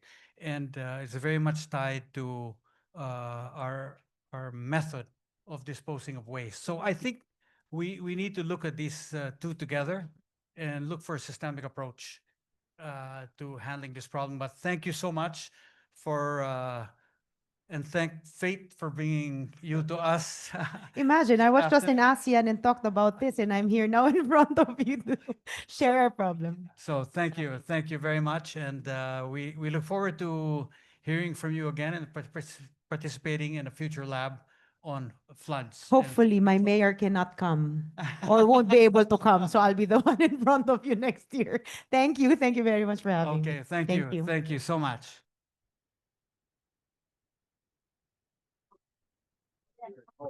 Okay. Yes. Thank you, Vice Mayor. Can we request for a photo? Of course.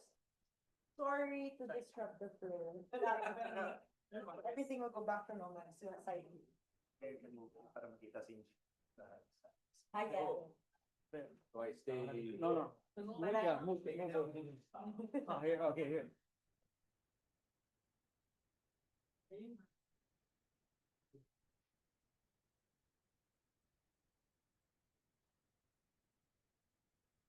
Okay, thank you. Okay. Vice lang. Vice lang. Thank you. Thank you. Thank you.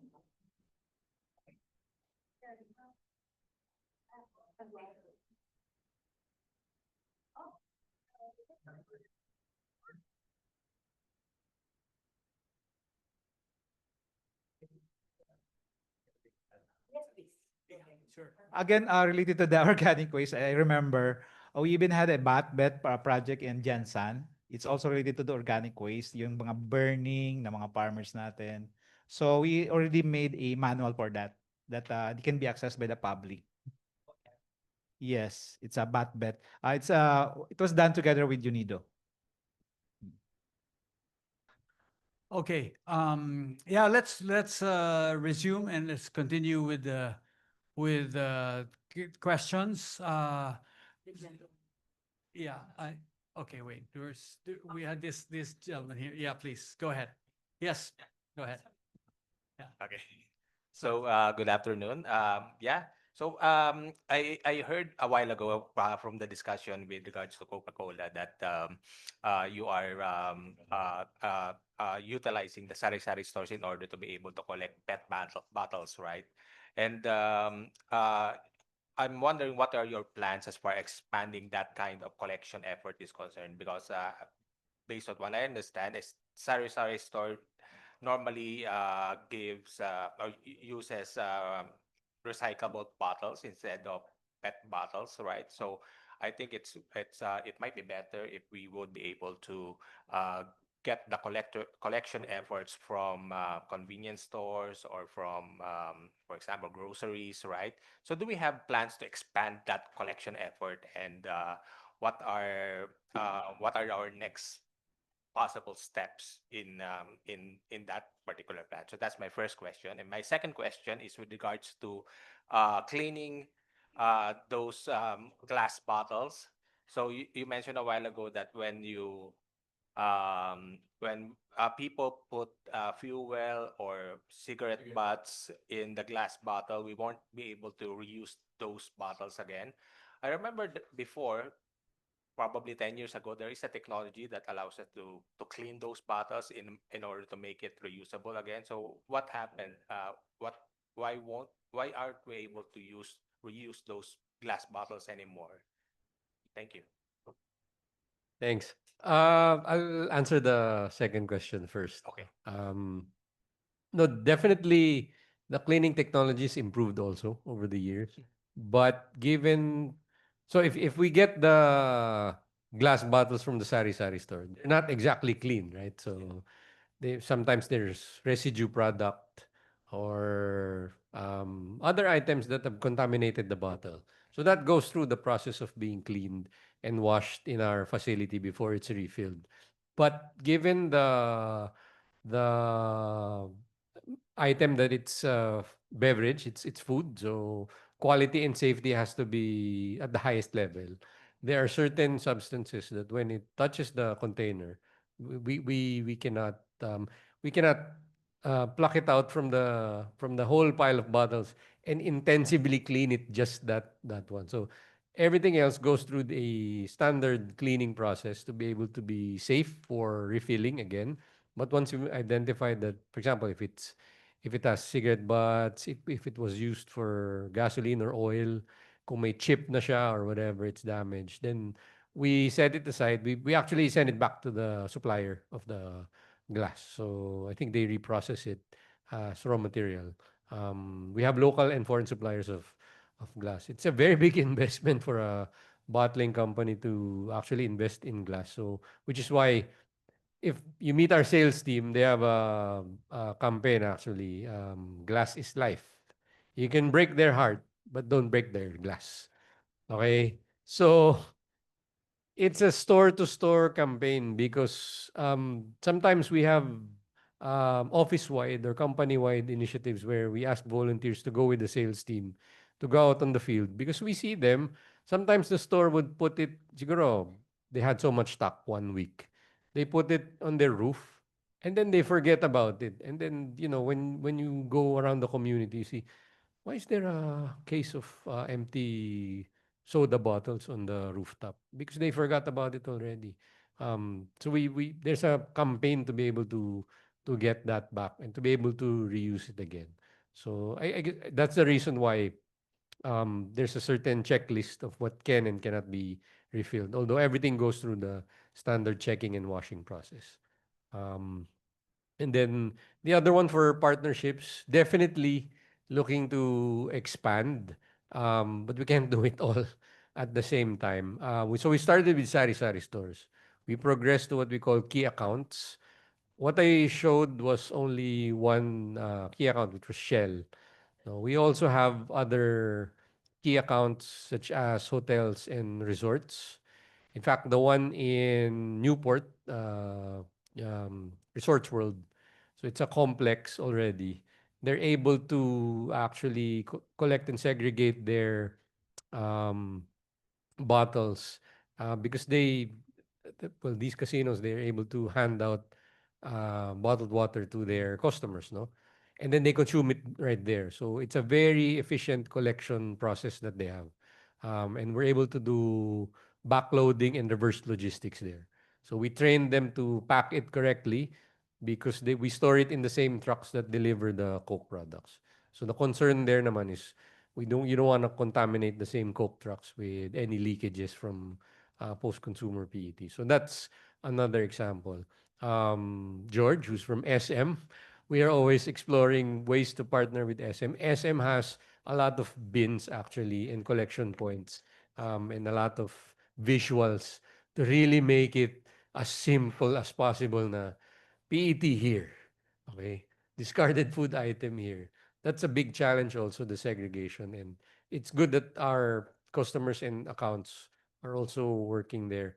So it's really, I guess, stage by stage for us to keep expanding. And we have to because the EPR target is getting higher towards 2028. So we really need to collect more and be able to recycle. I just want to add, actually, all the MOA PET goes back to them already without having a program in place. I didn't invite George, but I was happy to see him. On-site body. Okay, I've got a question before I go back to the floor, but I don't want to detract, from the problem of marine litter or ocean plastics. But in all three presentations you showed, you mentioned Manila Bay marine litter collection. Engineer Careo showed Legazpi, and then we saw the photograph of Batanes. Okay. How much of that is attributable to Filipinos throwing the plastic into bodies of water or the ocean, or how much of it is attributable to ocean currents carrying it from another country? Because it's hard to believe that the Philippines, I mean, as big a population as we have a disproportionately large ocean plastic problem. Are currents carrying it towards us, or are we just really such irresponsible people throwing plastic into the ocean? Dr. Orolfo, what do you, what's your take on that? Well, we don't have any data yet in terms of cross-boundary ocean plastic pollution right now. But it's also recognized that some of these plastics that comes ashore are also, as you could already see, example in Batanes, it shows what made from what country, and of course the labels there are not Filipino and not in English, so you'll know already that automatically it comes from other country. So right now, we that's our observation. But in terms of database, we're lacking yet on that to ascertain that this volume comes from that country or specific. Example, when we close Boracay, for the past 6 months, we even got solid waste, plastic waste, and even solid waste floating or marine debris coming from. We know that's come from other countries because it has labels there, like made in from other Southeast Asian countries that we know. So you could see that this is being brought to us by the sea currents, specifically during habagat season. Yeah. But for the Filipino, of course, we know naman that up to now, we got this solid waste management problem still. So we are for sure, we are one of the biggest contributor of this solid waste floating in the ocean. Yeah, we're gonna find out soon enough. I'll give you a sneak preview. I think it's October. Uh, no, the plastics report. October 22. October 22, one of our future labs. So the October 22 lab is devoted to a plastic report on ocean plastic. In fact, it'll be conducted at Coke, okay, in BGC, and yeah, Coke helped and gathered the data for us and is going to make this presentation on ocean plastics. All right, that's good. That can be an input also with our national NSOC, National State of the Ocean also. That's being done also every May of the year. So we have also an annual report on the state of the oceans because we're gearing towards now blue economy. And this is one of the data that we need to have a robust statistics. Yes, agreed. Yep. Okay, more questions? I missed this one back here. Okay, let's go here. Okay, and then you'll be next, ma'am. You'll be next. Okay, go ahead. Yes, gentleman. Hello. Yeah. Good afternoon, everyone here. So my name is Zan. So I'm serving as a executive assistant of architect Jun Palafox. So it's more of a question of construction waste materials. So as we all know, a bit of rain is, it blocks water in roadways. So my question is, are we have the power to impose stricter penalties for these real estate companies that don't follow proper solid waste materials? Because I saw one instance, I just passed by a condo unit wherein um, a cement, uh, yung semento naghalo sa water, and then it really, nagdiretso siya sa canal. So somehow it really solidify from time being. So that's really unfortunate. Yeah, thank you so much. Well, this construction waste, of course, is covered by the ECC that this company got from the department. If they got that part of the conditionalities, then let's ensure that they followed all the conditionalities. Even the dust coming from construction company or construction sites are covered by that policy. So they should be liable. Okay, thank you. Yes, please. Yes, please. Could you press the red? Hello, I'm Blue Tank of Sampaguita Pages. I'm a writer. I think there's a new kind of plastic now that is being a threat. It's quite disturbing. Owing the fact that this is something that may be not familiar to everyone, and seem to be unnoticed. But a few months ago, I'm concerned about this motorcycle riders. When I was in Timog about 3 months ago, um, I saw that it's now these riders, they use some kind of a hairnet that's used for the helmet. Okay. So, and then, so I am not a rider. I oftenly walk around. Just any specific. It's too bad that Vice Mayor wasn't here because just this morning, coming out from MRT from the Central Station, right there at City Hall, and then so I had to walk back because I had to go to the Medical Center Manila for a forum. So walking from there, from the Central Station to all the way passing the City Hall, Santa Isabel, and UN Avenue, I would usually see this hairnet. It's composed of like combination of plastic and cloth. I this is usually that I have been doing it for 3 months now, counting a day how many times I see. So from Central Station to Medical Center Manila, I counted it was about 40. Okay. Then when I went back to Makati to ride the MRT again, crossing Manila Med, just to the station, I saw 15. So that's about 40, 15. So that's 65. Last night, I'm so sorry, Quezon City, I went coming down from MRT again, walking from MRT GMA station all the way to Luxent Hotel. On the right side, I was walking. I counted it. It was all different colors, green, pink, blue. It was 35. It was at the time something like 5 to 6 o'clock. I stayed at Luxent Hotel for an event. I only stayed for 2.5 hours, and then I had to cross and then walk back all the way again to GMA station MRT. If you're aware of Luxent Hotel, that's quite how many blocks? 4, 5? I counted it again. It was something like 35 hairnets, but it was on the other side. Just imagine 65 hairnets in a matter of 2 hours.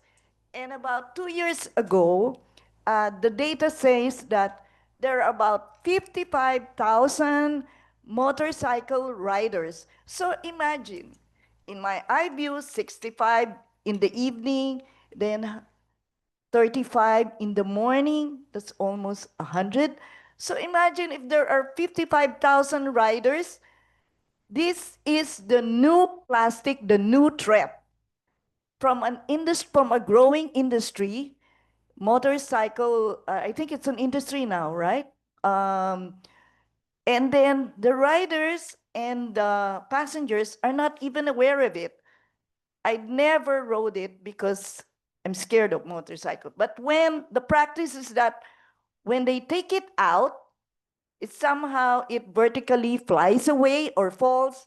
The rider is not even concerned about it. So I was wondering, with your agency or like Quezon City, last Saturday I was at MICE because for this tour promotion. Just within the Quezon City, there were about 25 hairnets that I saw in the morning when I saw it. And then later, sometime in the afternoon when I left, around 3 o'clock, it was raining. I passed by that way going to the bus shuttle. I counted it. It's about 25 again. So imagine, I'm just one person, and it's something that I noticed, and I am scared. This is the new plastic that's going to trash, and nobody even notice it or what.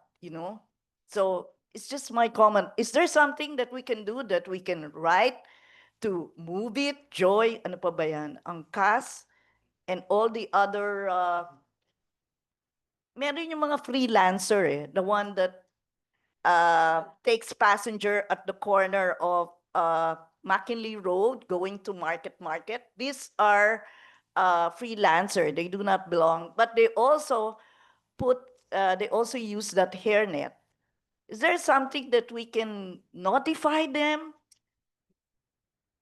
Quezon City, can you also probably notify the employees that use this angkas to please, when you remove it, just throw it or something, but because it's all scattered.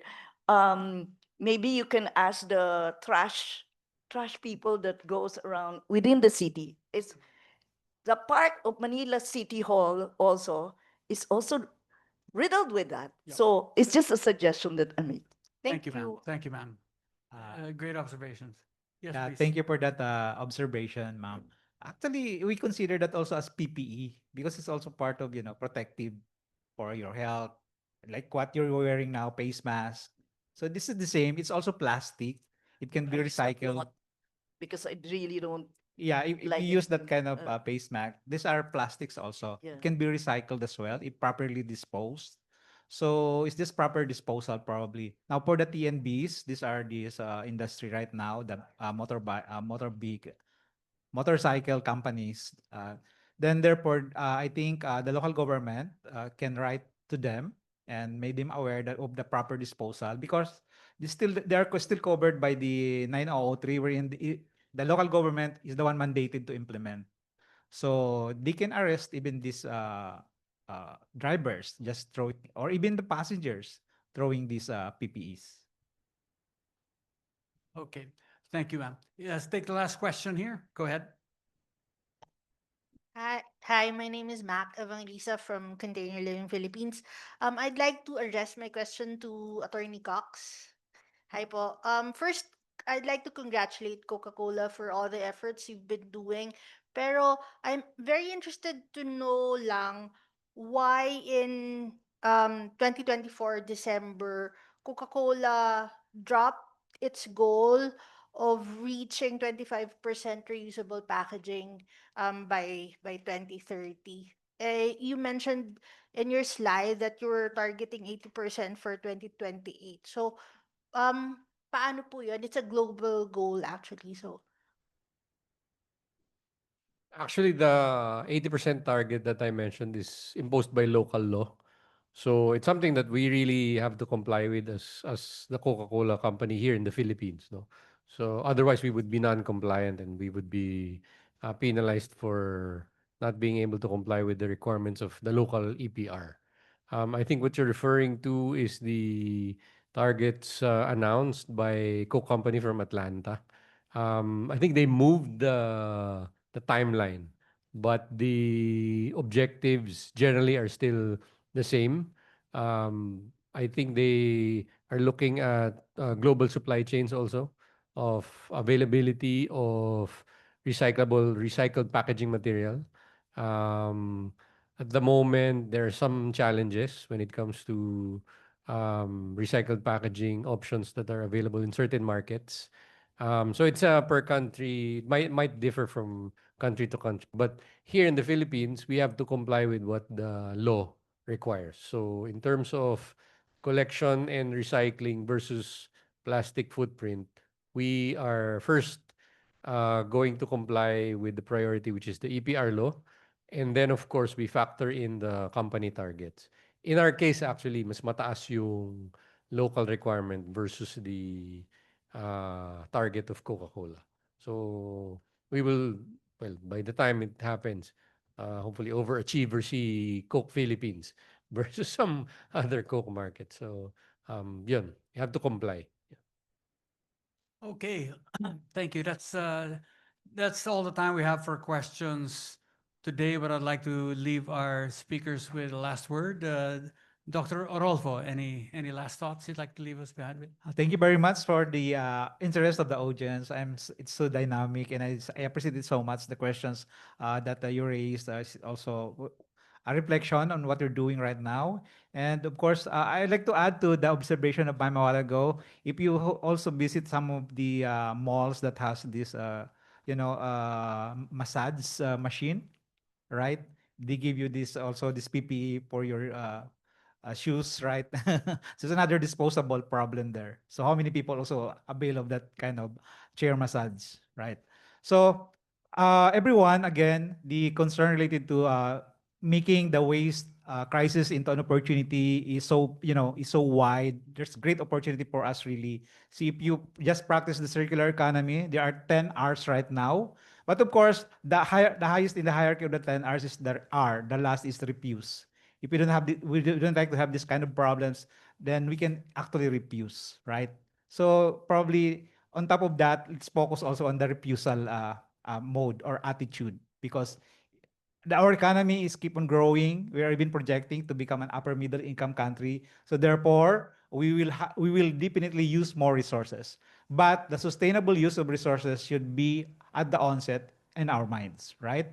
Because we could not really sustain we are in an archipelagic country. We are living in some vulnerable environment, and of course, other parts of our country still need some still some have some challenges in terms of socioeconomic condition.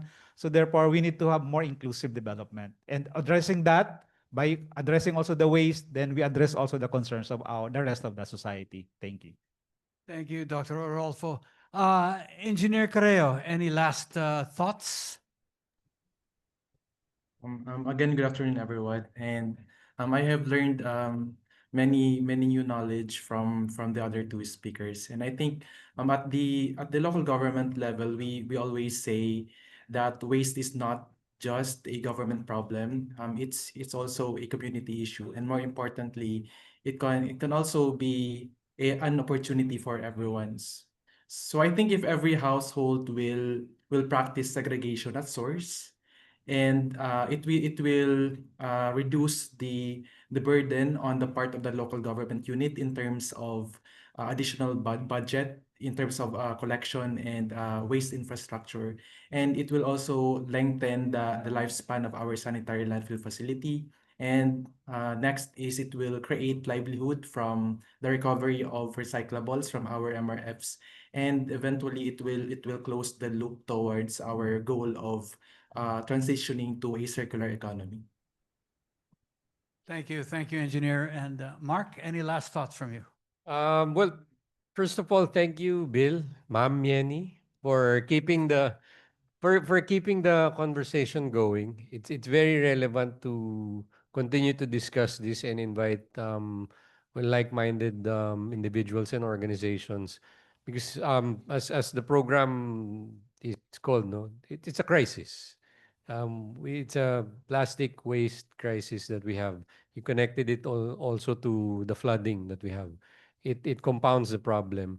But crisis provides opportunities and solutions. So when I join these sessions, I'm very optimistic that all the solutions that we have, like what engineers shared, will be helpful.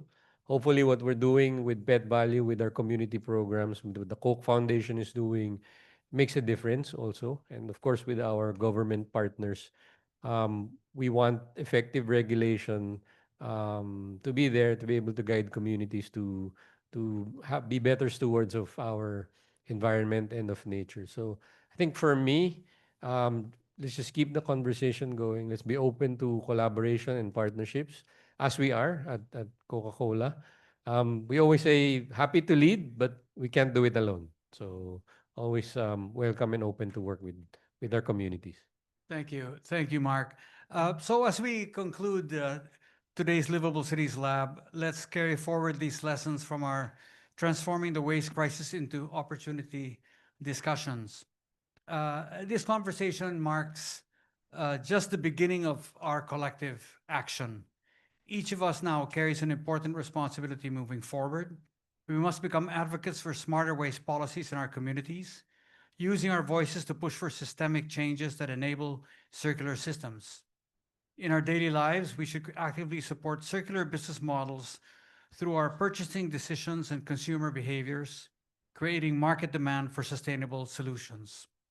Beyond this, we all have opportunities to innovate within our influence, whether in our workplaces, local organizations, or neighborhood initiatives. Small actions collectively create waves of change and transformation. Let's envision cities where waste becomes obsolete, and not because we eliminate all trash, but because we build systems where every byproduct finds a new purpose.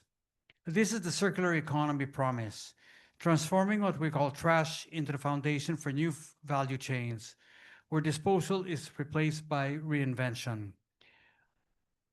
We've talked about infrastructure, we've talked about systems for smarter waste management, but ultimately this boils down to behavioral change, to personal behavioral change, and to personal choices that we need to make.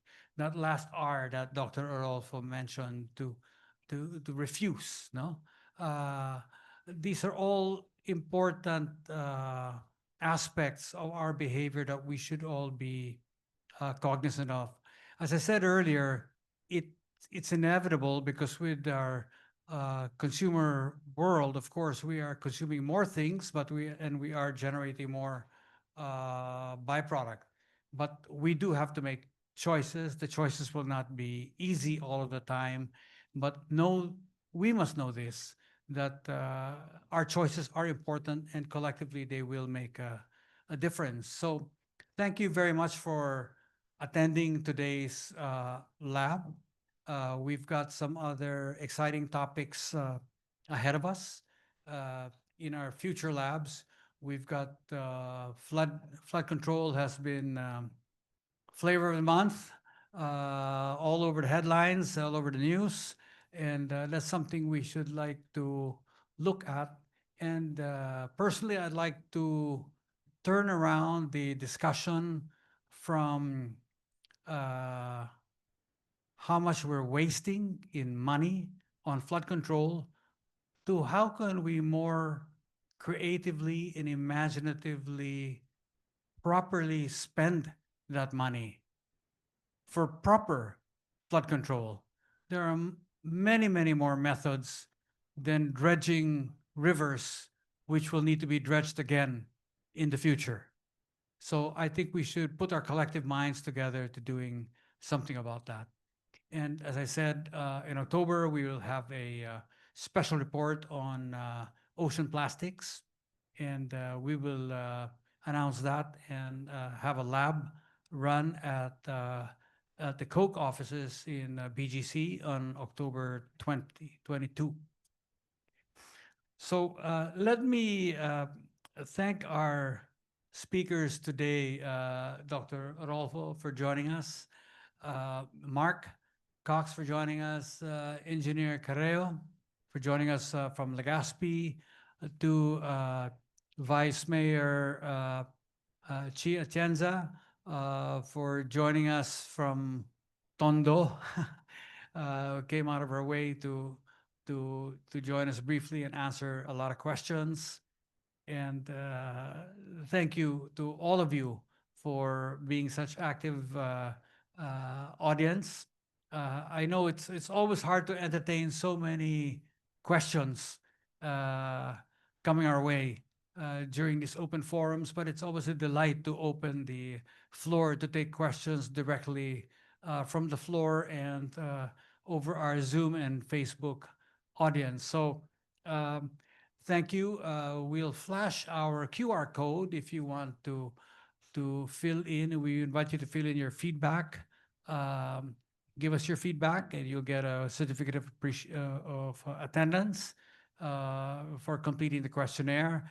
It gives us an idea of how to improve these sessions, what new topics to entertain, and look, what new speakers to look for, because we're always trying to be of better service to city officials, city residents, city mayors, and of course the city residents.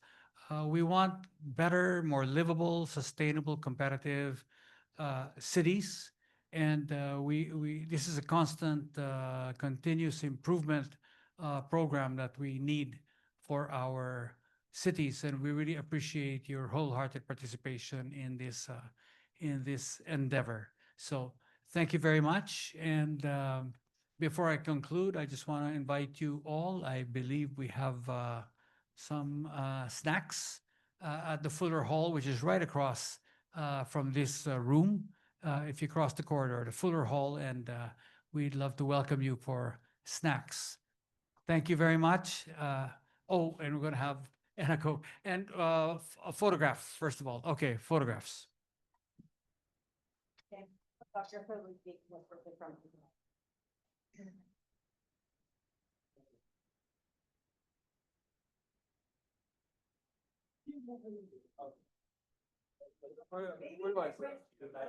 Side to move closer to Dominic so we can capture it. Thank you. Great to see you. Thank you. Thank you.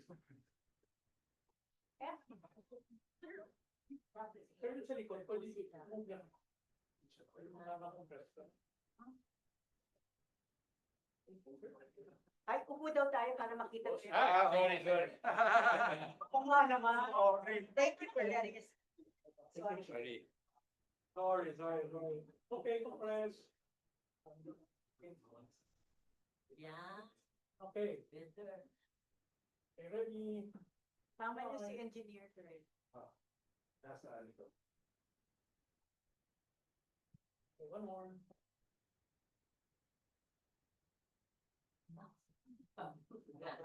Wow.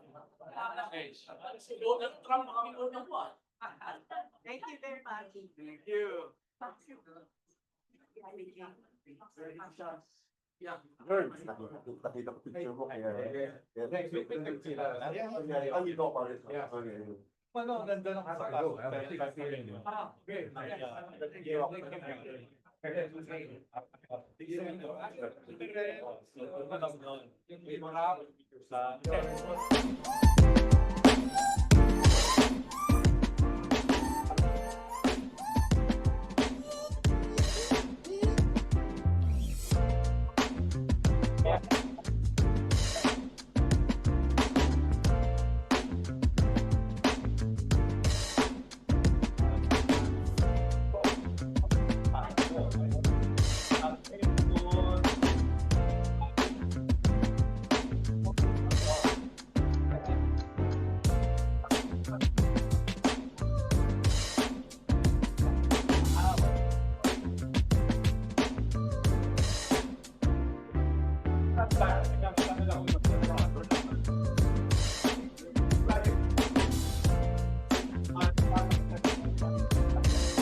If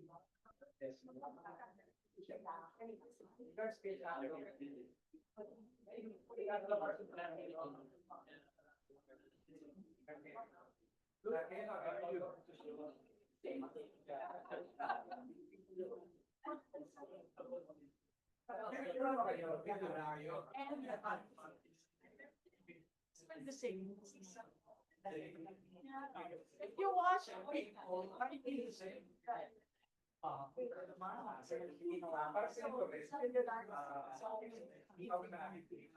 and then the pickers, tatlong pero samantayo.